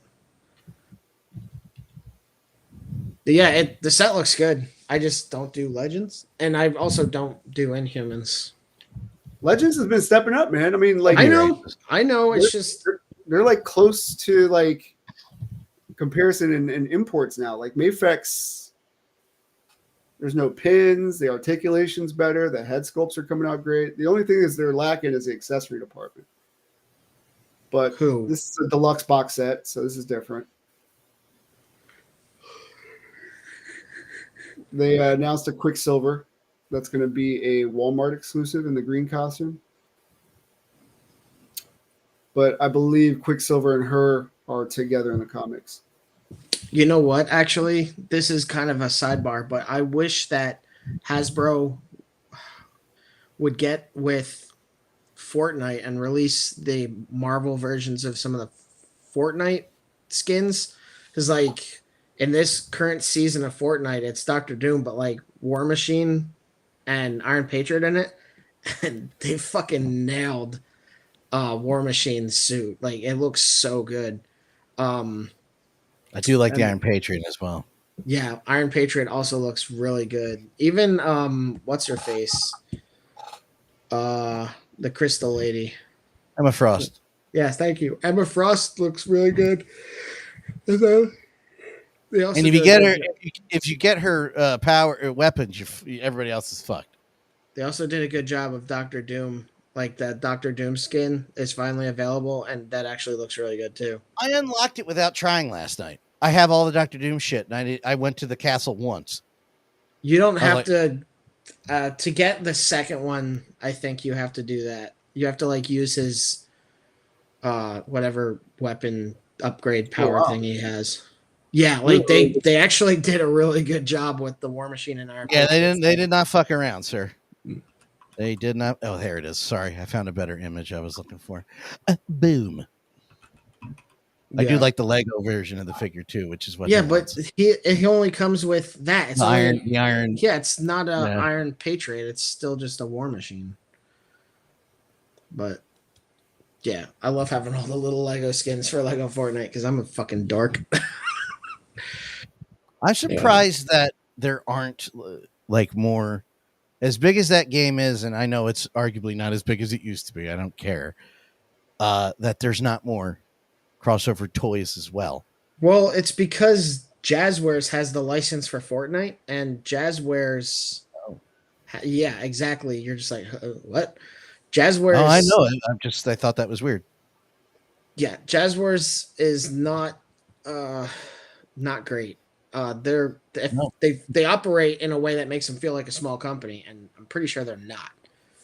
But like, I can't get a good shot of it. There it is. Because they also have the Halo line, and like that had so many. Now they pretty much just do releases from their Jazzwares Vault, which is a free thing you have to sign up for to get notifications when shit becomes available. Because they can't just have stuff ready to go. All right, slow down, bro. Oh, there's a third skin I wasn't aware of. All right, that's badass. And if you try to take her on alone, not a chance. Not a chance. It's not true. All right, well, go do it. I did it. Go do it. Prove it. Go. No, they also have a new power up for Shuri, which is really, really, really fucking effective unless you don't have it. And then it's really stupid. Anyway, brought it up. Go back to Mid-Bag Toy Store. We're done talking about Fartnoid. I was going to go back to that. I thought that was cool. Well, yeah, that we talked about that before, but that's so this is another Moto King 112 model kit. I only have the Batman that they put out still right here because I don't put things away. They also have the Batmobile and then actually the Bat-Cycle from the Flash movie. This is the Batman, one of the Batmen from the Flash movie. It's only $33 or $34. What? Yeah, it's a model kit, so you have to put it together. But I'm like, hell yeah, because the model kit for the Christopher Nolan Batman is awesome. So like, yeah, for $35 tops, I'll get this shit. Yeah. Who wears that in the movie? Ben Affleck. It doesn't look like Ben Affleck. He's in the Flash? Yeah. Oh. Yeah, I haven't seen the movie, but I've seen clips of it. And he looks more like Bruce Campbell. His face looks fucking weird. Bruce and Campbell, then of course, because it's the fucking guy who directed It, who is not. Yeah. Like they did the whole stupid scene with the rope of truth or whatever, where Batman was leaning on it, and he just starts pouring out all these secrets and everything like that. Either way, I'm getting this, and I have the Bat-Cycle pre-ordered too because I like model kits. Badass looking. I love that. They're 1/12 scale, so yeah, I'm there for it. I'm still ready for that tumbler. What? Repainted? Yeah, which is another really cool thing about these because other model kits I've done, they'll want you to put on stickers or anything like that, and this does not have any stickers. Like it's all pre-painted, which is. Honestly, the paint and like stickers is one of the things that deters a lot of people from model kits, and the fact that these are already done is really cool. Oh yeah, I forgot that they're doing the Spider-Man also. But yeah, I'm really excited for this. I'm curious to see how it scales and the level of detail that we have going on there. And for $130, it's a 1/12 vehicle. Like, ironically enough, that skin is also in Fortnite now. With the spider.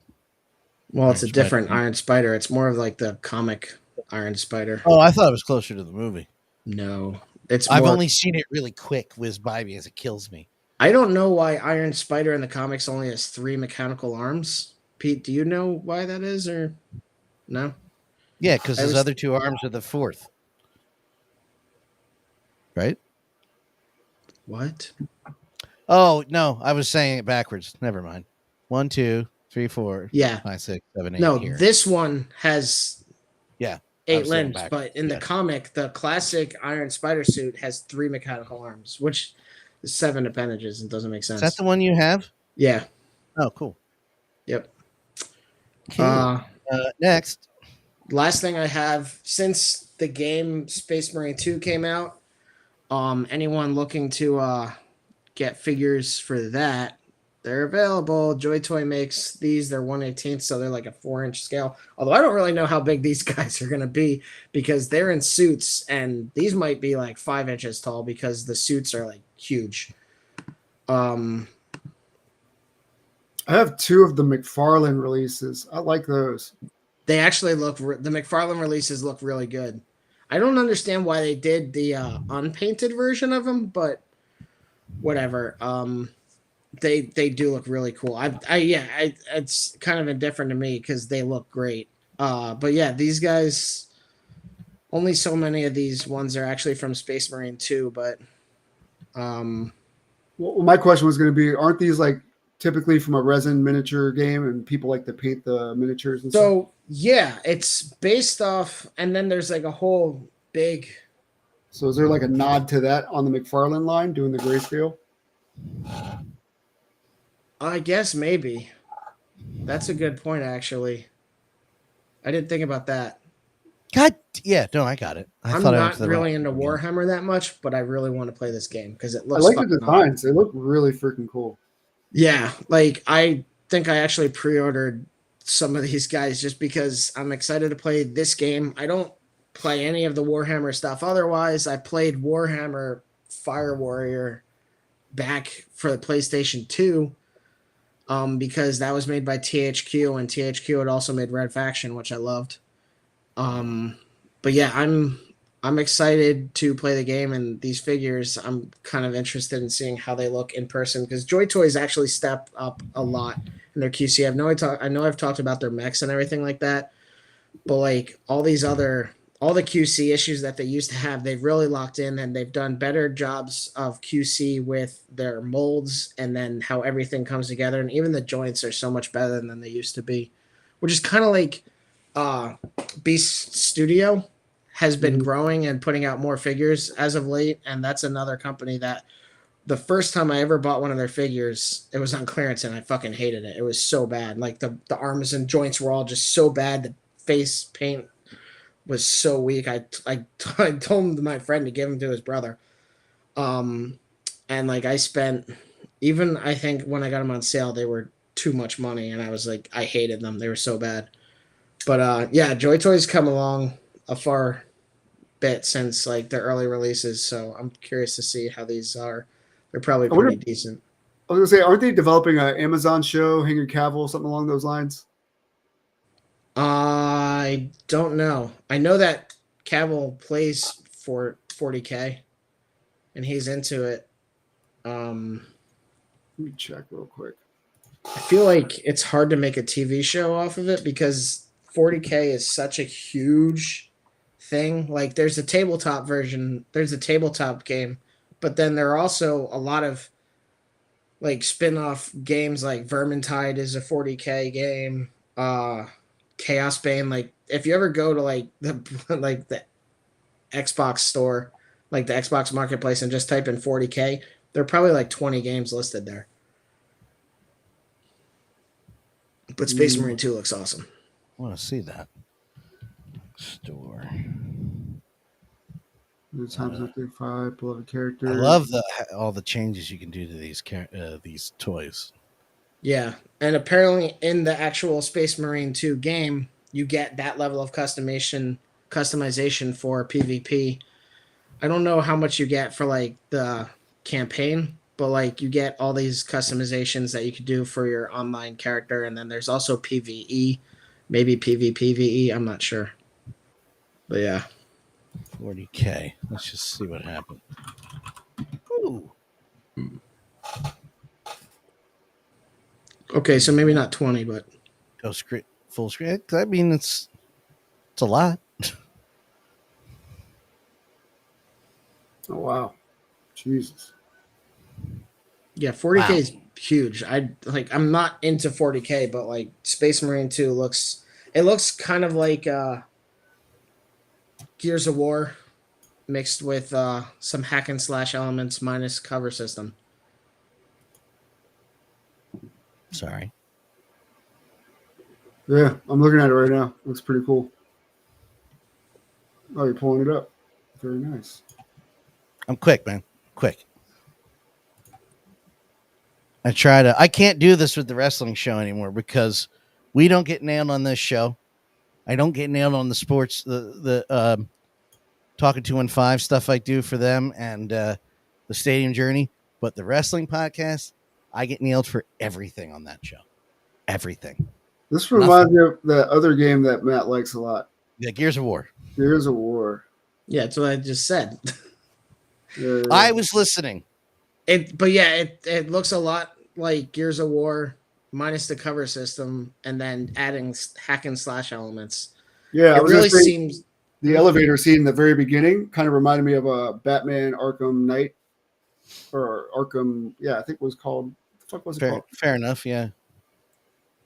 Arkham Asylum. So this is not Space Marine?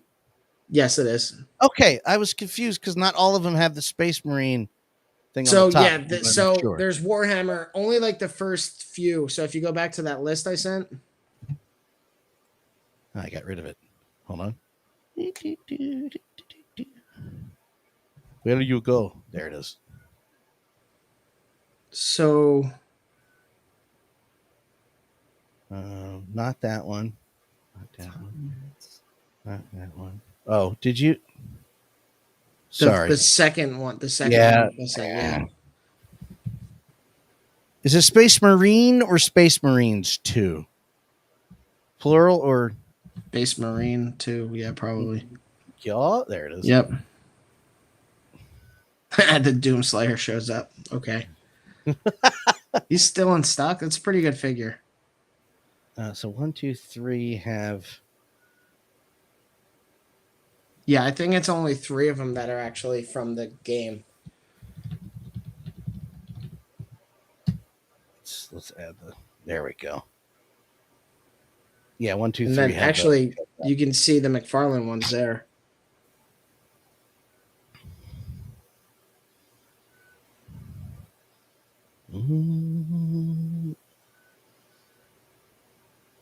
Those aren't bad. No, McFarlane actually did a pretty decent job with these. Yeah. It's not bad at all. Interesting. All right. Go back to these. That's the third one. I think that's about all I have. Lieutenant Titus. Cool. Wow, these look great. These look really good. Just the paint and the level of detail, real nice. Yeah. I know nothing about this franchise, but those look good. I don't either.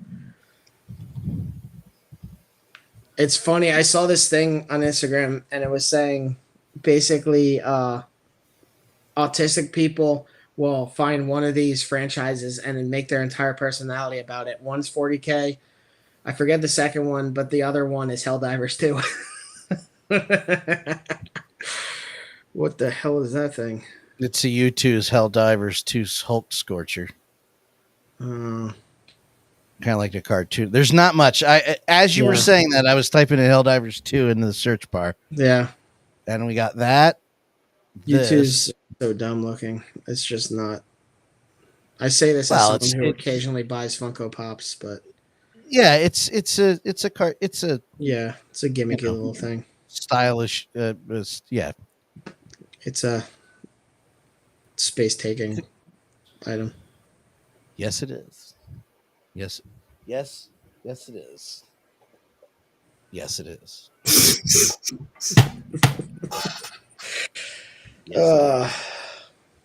I will never not watch clips of dog poo. Don't care. I don't care what's going on around me. I will watch dog poo.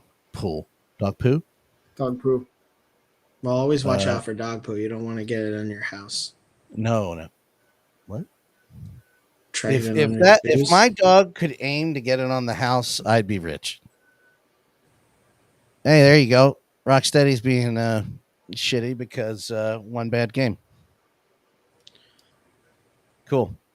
And one bad game I was going to say one game that was received poorly. poorly. Yeah, one bad game objectively, demonstratively not true. Yeah, I had fun with the game, but they didn't. For me to spend more time in it, like grinding and everything, they need more mission variety. Sure, I understand. The same thing happened with. Wait till I finish. The Avengers game. The campaign was great. I loved the story. I didn't care that they didn't look like the actors from the movie. I didn't care. The voice acting was great. The writing was fantastic, I thought. And then you get to after the campaign, and it's this multiplied by 30. The writing on that was okay. I'm not a huge fan of meta inside of movies. So like Shazam, I hate that movie. Well, I won't see that because of Zachary Levi. Well, good, because it's not good. Yeah, that's what I heard. Yeah, I was like, good. I don't feel as bad. Black Adam, I had no expectations for, but I actually enjoyed a lot, even though the one fucking teenager in it is annoying as hell. But yeah, like this game, like people are nitpicking because like there's a scene where he gets Green Lantern's ring and like the ring really like conforms to like the being that it chooses. Like honestly, the fact that King Shark had Green Lantern's ring and was like using it was fucking hilarious. Like he just picks it up on the tip of his fingers and uses it for a brief moment. And Wonder Woman's character was amazing in this. The game was the story was really well done and everything like that. It's just the gameplay just became too repetitive for like post game. Just couldn't keep me interested.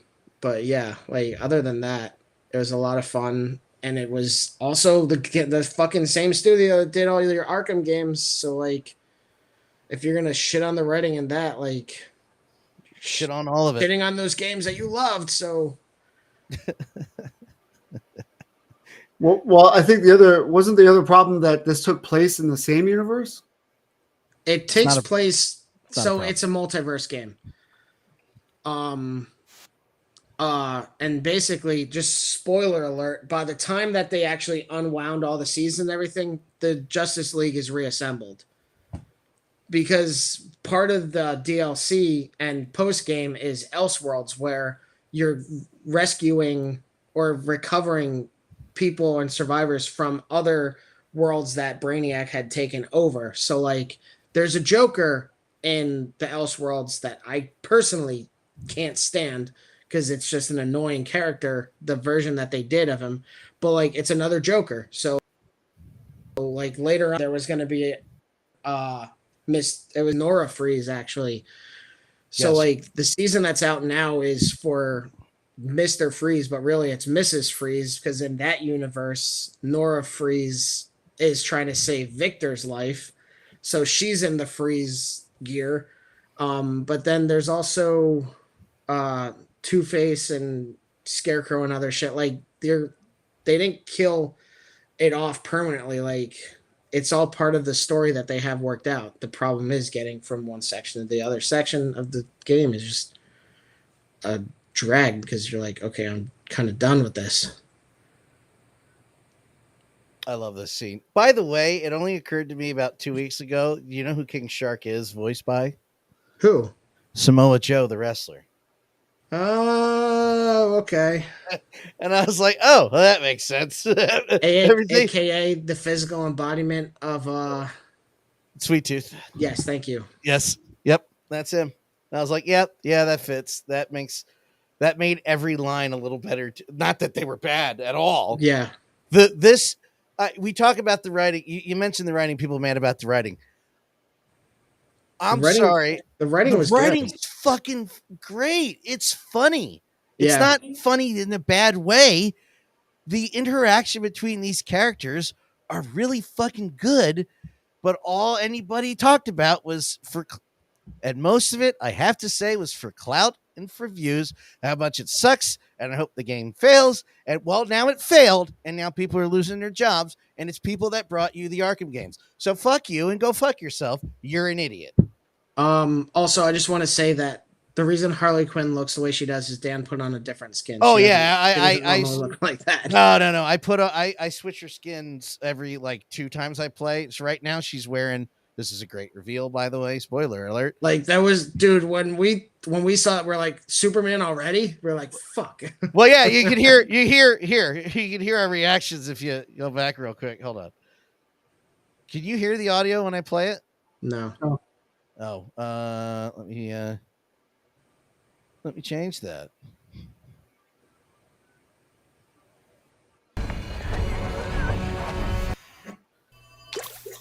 Oops. But yeah, like the voice acting and everything was really well Your done. sentences will be posthumously commuted. Can you hear it now? In recognition Yeah. of your efforts. It's edited, so it'll come up quick. Waller. Always take Even Waller was actually characterized great in the Just game. stop knowing your nose. 5, 4, 3, This is a bad idea. 2, 1. Superman.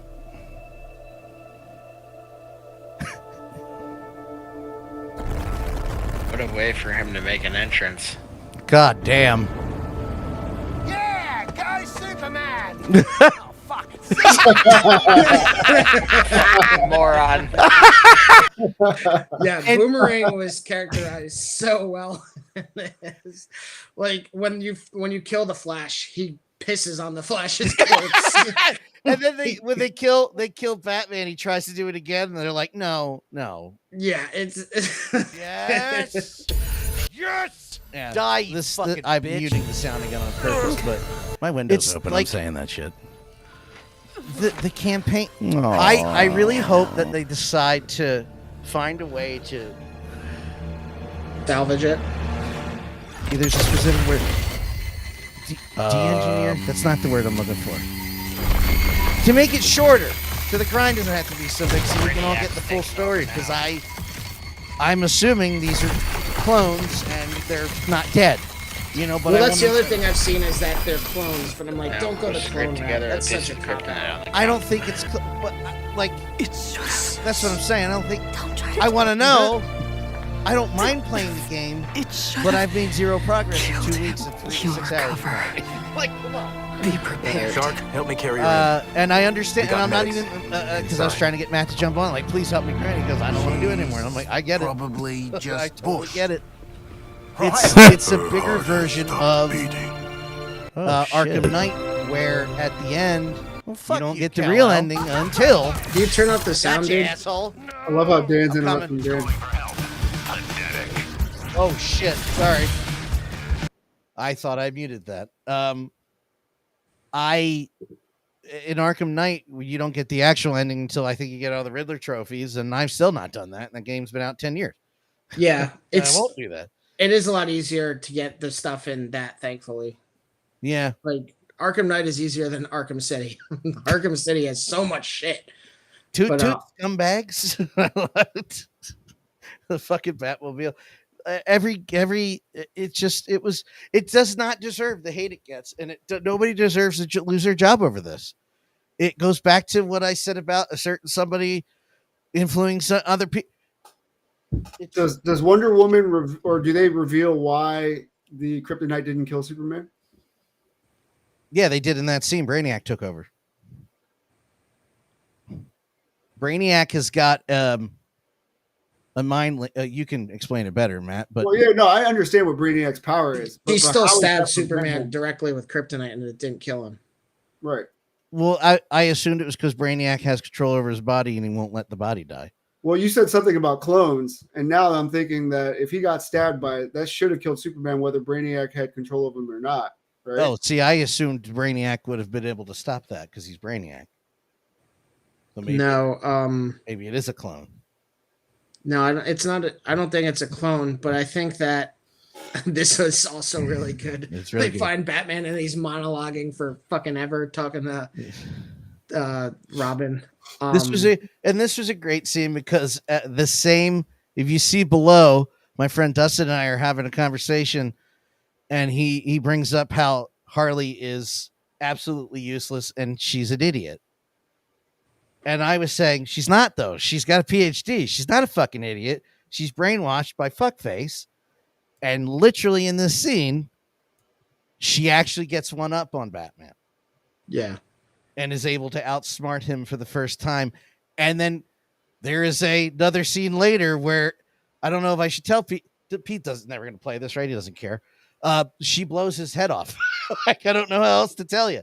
Batman's sitting there all bloodied, and he's just sitting up on this bench right before our battle with Superman, and he is still just talking shit right to Harley's face, just going on, and she's answering him back, and she finally lifts the gun to his head, and he's still going, bam. He's antagonizing her about Joker being dead and shit. She just blows his head off, and it just has a high cut to him falling off the bench and a pool of blood forming, and both Matt and I went, whoa. But she fucking did it. And here comes that scene where she says he's useless. But I'm not sure why the kryptonite didn't kill Superman in that. That was me legitimately being fucking scared shit out of me in this scene. I'm really sad. I thought it was great. Every emotional impact had impact, and it was fun for a long time. And I just don't see a reason. Well, I mean, I know it's money, but I don't see a reason why people are losing their jobs over this after all the fucking good shit they've done. It's like, it doesn't matter. I don't know, but like, studios are way too quick to call it cuts on things anymore. It goes back to what we were talking about earlier with Hollywood and just like the Acolyte, and like, honestly, Netflix is a great way to look at it too, because Netflix cancels so much shit because they need their stuff to bring subscriptions in, and that's how they base their revenue. And it's a terrible way to do it because, I mean, it's a terrible model to have to run because your stuff is only going to bring people in for, it's not a prolonged subscription run. Like, you can't, just because like 1,500 people subscribe to watch season 5 of Stranger Things, you're hoping they don't remember to cancel it when they're done watching it. But like, the subscription model is really fucked. No, it is. It's ruining mostly everything.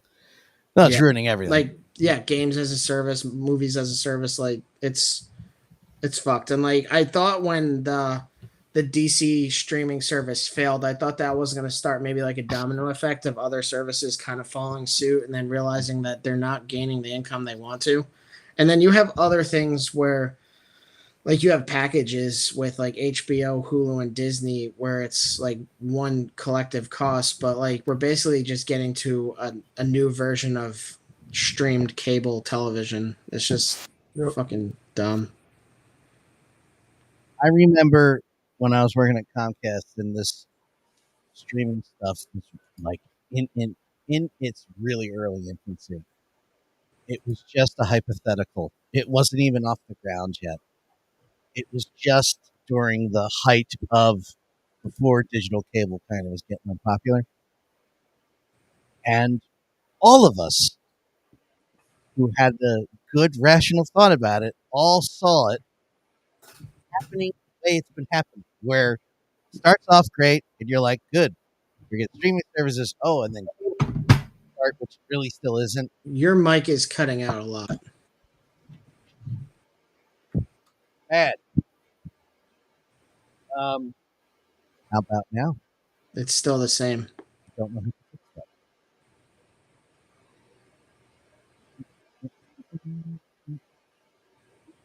It sounds almost like it's compressed or something like that. Oh, there you go. Hey, how long has that been happening? Only since you just started about Comcast, not too long. But for like the past hour, most. Okay, that's good. It's only been an hour. That's great. But we saw it going this way where it was gonna, we thought maybe a la carte, which still hasn't really happened, even though Sling and Sling. Sling's a fucking joke. The best chance we had, I still bring it up. The best chance we had with a la carte cable was PlayStation Vue. Does anybody remember PlayStation Vue? Yeah. That was the best bang for the buck, and nobody bought it except me and like 10 other people. And then Sling bought them, and now we have YouTube TV. This is all going to go. It's all going the same way, where it's just going to revert back to the old cable system. It just is. I mean, yeah, essentially it's going to get back to that kind of point. It's just going to be digital. So yes. And to add on to what you said, I think the snowball is happening. It's just slow because there is going to be that big conglomerate streaming service. Going to be, what was it? Netflix, Max, somebody else. And finally a judge was like, no, you're not combining. We're not doing that. So I think it's the tide is starting to turn the other way, because nobody wants this shit. Nobody wants this shit. I'd rather pay $30 to steal my cable. What? Or legally do it using Plex. Oh yeah, there's Pluto. I watch Pluto TV and Plex TV and the LG channels, which is streaming all the time to watch anything, mostly except for sports. So I gotta get the sports back. So like, yeah, I have Netflix, but like, and this might sound bad, but I don't care about 80% of the content on Netflix. I don't watch all of these shows in India or Asia. Well, I mean, technically they're both Asia, but like, I don't watch them. Yeah, I don't care. And like, Nope. It feels like 40% of Netflix's content is foreign programming. And I'm like, Well, don't talk about this expansive library that you have like 15,000 show or however many they claim to have on them, because it's not 15,000, but like, I don't give a shit about 80% of what you have on your fucking platform, because most of it is, and like, this is also a demographic thing. So like, I get that I'm not necessarily the target demo for a lot of that stuff, but like, still, like, and Apple TV is actually a terrible service. Apple TV has like no content on it. It's only like maybe 20 shows that they do that are limited series, and then it's like a handful of movies that you could get elsewhere. I used it for Ted Lasso and then quickly moved on. I still have it because I want to watch like Silo, which I heard was great. I've heard about, and like I want to watch, but I just haven't. Their original content, some of it's really good, but otherwise, yeah, that's the only reason to get that. Hulu, I gave up Hulu to get Apple, and I'm like, Hulu had better selections than Apple does. Because at least Hulu had Solar Opposites. Yeah, Hulu. You know what? That was the other one that had the such a good show. I know Pete doesn't care for it because he likes Rick and Morty more, but I loved Solar Opposites. I watch it. I really like the I can't remember what they call it, but the mini farm of humans. That story is so much better than what's actually going on. Oh yeah, the wall shit is insane. The Wall is so good. I also love the pupa. And you know, like, it always goes these extravagant plots just against Harry Potter whistle. Fuck yeah, The Wall is amazing though. And like, they had Christina Hendricks on the second or third season playing like the lady who was going through all that shit with The Wall. So Dan, The Wall is in the alien children's bedroom. They have an ant farm terrarium type thing in their wall. They basically, they stopped doing it in like the second or third episode, but the boy alien, they're gender neutral, but like, that alien is basically a boy, and he would shrink people down and then put them in the wall terrarium. And the people were plotting like how to get out of there and everything like that. And then there was a fire in the wall, and like, it's such fucking chaos, but it's so good. It's so damn good. Well, I'm bringing it up now. Yeah, the Wall is a great part of that show. Yeah. That looks interesting. Oh, I know this show. Yeah. I know. Yeah, it's basically Rick and Morty, except not Rick and Morty. I have not gone back to Rick and Morty yet after the whole shit. Justin Roiland. Well, Justin Roiland was behind this, and then he's not in season 4. Like, they kicked him off the show. And he was acquitted for that. Yeah. No, it's not that. I'm not saying fuck Justin Roiland. It was like I'm so tired of fucking hearing about this. I'm burnt out. I got to move on. Okay, So I can. something else Yeah, kind of thing. it's kind of like Portal. So like, there's a Zero Punctuation has this guy who does video game reviews. He goes by Yahtzee, and he's very brutally honest about video games, and like he pretty much dislikes most games just because he gets into them and like talks about ways that they're stupid.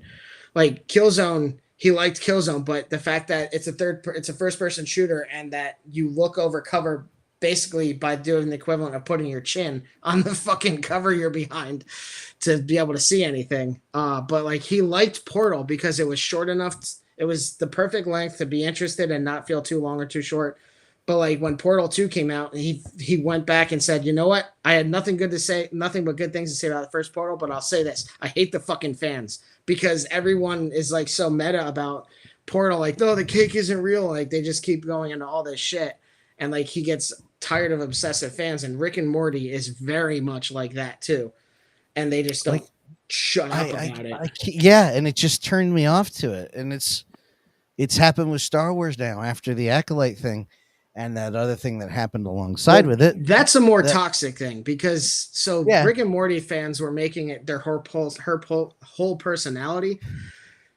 The Star Wars people are just pissed off bros because they're not getting what they want out of Star Wars. I don't know what else you want. I think, I don't know, just to get Pete back involved. I mean, have you seen better lightsaber battles since the prequel? No, I don't think so. Not until that show. Those were fantastic. What the fuck do you want? Not you. I mean, in general. I know. Those were fucking great. What do you want more of? Death. Well, carnage. How about you give us a character who's not basically an update gender swap of Luke Skywalker? Well, I mean, none of them whine like he does. Luke Skywalker is a whiny bitch. Of course he wouldn't show up to the fight and he'd force project. Stop being assholes. But He's a bitch. Also, I will give Rian Johnson some credit for his movie that I hate because he at least acknowledges that there are people outside of the Empire and the rebels. Yeah. Kind of like in Rogue One, Saul Guerrero. There's the whole gray side of it. And Star Wars, as it exists in most of the fiction elsewhere, is very polarized, where realistically it's like a spectrum of like Empire here, rebels here, and then you have a shit ton of people, including war profiteers and people that are more suited to like the Andor style of Star Wars, like because that's the other area that it's actually acknowledged. There are things that aren't just light side, dark side. Like we actually have gray areas when we have shows like Andor, which I haven't watched, but I kind of want to because it looks like Stellan Skarsgård has a really cool monologue in it. Yeah, but then you see everybody how they reacted when Luke shows up at the end of Mandalorian. You're like, oh, Luke Skywalker, and I'm like, what?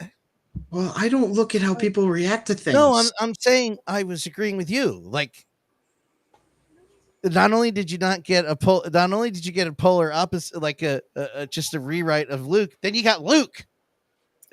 Also, I lied because I do watch how people respond to things like this whole Emily Armstrong thing. And how nobody knew who the fuck she was. Linkin Park announces her coming on for a tour, and suddenly she's replaced. She's the new vocalist. Then suddenly she's a Scientologist, and she's also a Danny Masterson apologist. In 2013, she went and what? Don't quote me, motherfucker. Kick your ass. You just happen to say the same thing a lot of people said. I'm totally joking. But then I did what you did and read more and then stopped bitching. Well, in 2013, I didn't bitch about it because I was like, there's no way that she's going to be a part of a band who's still active. The other bandmates will have a problem with this. Yes, exactly. I meant other people. But like, she went to a gala for Scientology. Like, that Scientologists happened to be throwing back in 2013. So, okay, that's 11 years ago. And she went to a few of the one, I think two. it was 1 or 2. It was She once, went I to think. 1 or 2 of the days where Danny Masterson was in trial, and then she stopped going. Yeah, because she heard the Holy horrible shit. shit, and she was like, "Oh, my bad." She Fuck released that a guy. statement today, right? Friday Or the she other did. day, and I think, Yeah. yeah, and I was kind of bummed because I wanted her to say something sooner, or the band to say something sooner, or like Dead Sarah to say something sooner, but like they didn't. But like also like nobody knew who the fuck she was, and all of a sudden the world just hates her because Linkin Park, this fucking band that's sacred to so many people for some fucking stupid reason. Linkin Park is a mediocre band. Oh, I liked that concert. Well, the point is I liked her, and I like her singing on it. And she went to one. She went to one fucking hearing. Yeah. And then didn't go back again because he's a terrible fucking person. Well, yeah. Then, yeah. Like, so dumb. People, I mentioned it and I moved on because I read the next day, I read all this other stuff. I was like, okay, never mind. Overreaction. But everybody's still harping on it. And now, anytime somebody brings it up, people are going, well, she's a Scientologist and this. And I don't have all the hours of the day to go, that's not true. Learn how to fucking read. Yeah. And like, so our birthday boy, Chris, was not a fan of her performing with the band and everything like that. And that's fine because it's not going to be the same style. She doesn't have the same voice that Chester has. I think she's generally a better singer than Chester. Much. But I mean, Chester's going to be irreplaceable because of the voice and the capability that he had for their songs. So I get it. But like, I don't know. I hope that people are just open to the change. If she is a long-term vocalist for them. Because again, that's not official.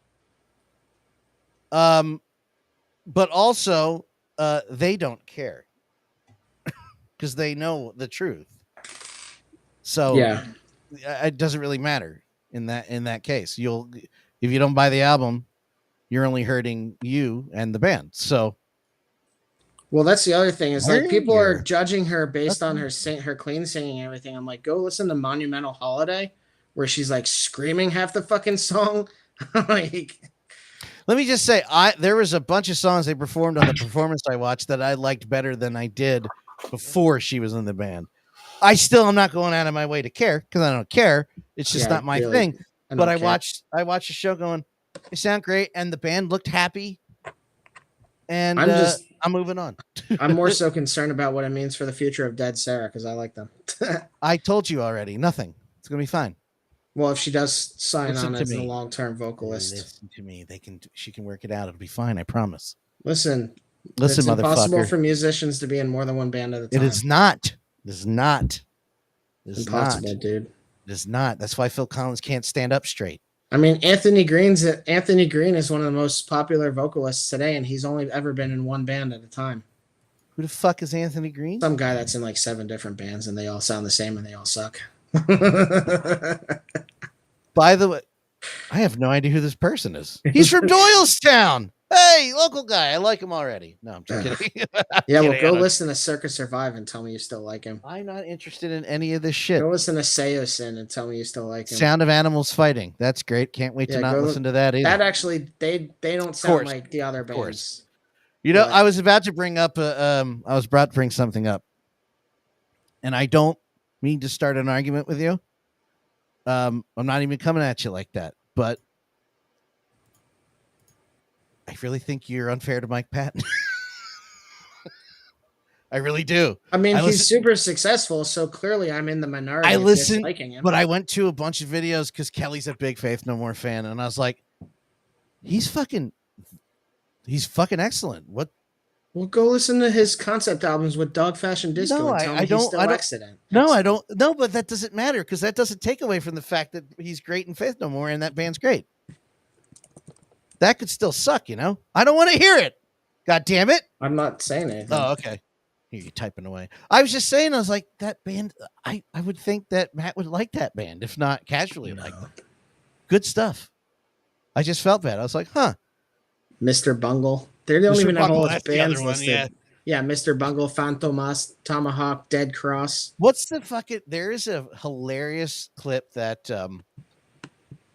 Kelly showed me of Mike Patton on MTV. Pete's on the show still, folks who are listening.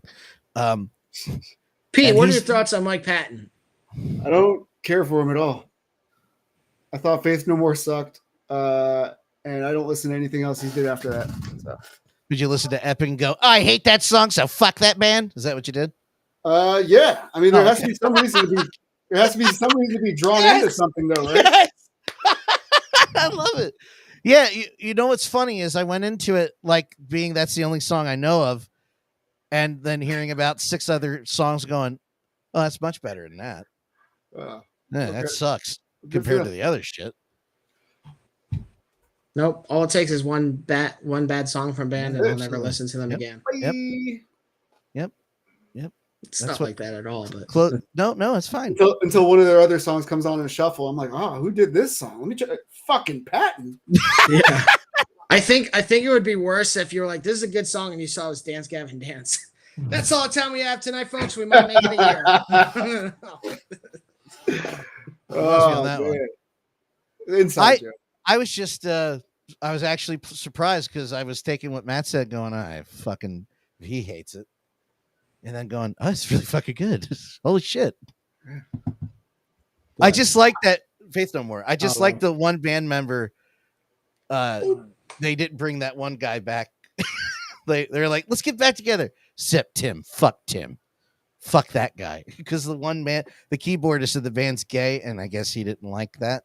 So they all got back together, like, except Jim. Fuck him. He's not There's coming some back. who call me Tim. They call me Tim. But I will say this: I didn't like his remake of the Teenage Mutant Ninja Turtles theme song. Yeah, actually, I did hear bad things about that. He sings. It's on the wrong part of the bar. I'm like, what are you doing? Stop it! Like Fine. Teenage Mutant Ninja Turtles. No, I can't do it. he would. I don't know how to explain it. Yeah, I remember it. It's not good, but I think we're good for the evening. I'm ready to go. I found more toys I want. Oh, all right. If you Get off of survived Adam and the what? So get off of Adam and Eve. If you survive the debate, I don't think that's No. on tonight. I think it's on tomorrow. I was about to say, thank you for reminding me. I'm going to go watch that. I'm pretty sure it's tonight. Presidential debate. Spelled that wrong. No, I didn't. Sweet. I'm not an idiot. What time is the presidential debate? Thank you for. Oh, I can't read it unless I have a subscription. Oh, On the you're 10th. right. It is on Tuesday. Why did I Tuesday. think it was today? I should have it on the 11th. So we wouldn't forget. Eh. Thank you. You set him up. I set him up. You knock him down. Well, you know Just what they say. At the end of the day is a night. A second Kamala has hit the tower. September 11th. I don't know. Remember, kids, remember, folks, if you send your kids to school, they're going to have gender reassignment surgery in school and come back different. That's the All right, Dan. All right, Chicago Dan. way. Enough agenda. Oh, that's an agenda. Sorry, I forgot. I'm sorry. End it. We're done. Okay. Well, if you want to hear more of our thoughts, tune in Sundays, 8 p.m. live on YouTube. Head to shadowmoses112.com. I have some thoughts. Accessories to your collection. Or slide into our Instagram to see our current projects we're working on. Have a good night. No thoughts for you. Zero. Trump's an No. idiot.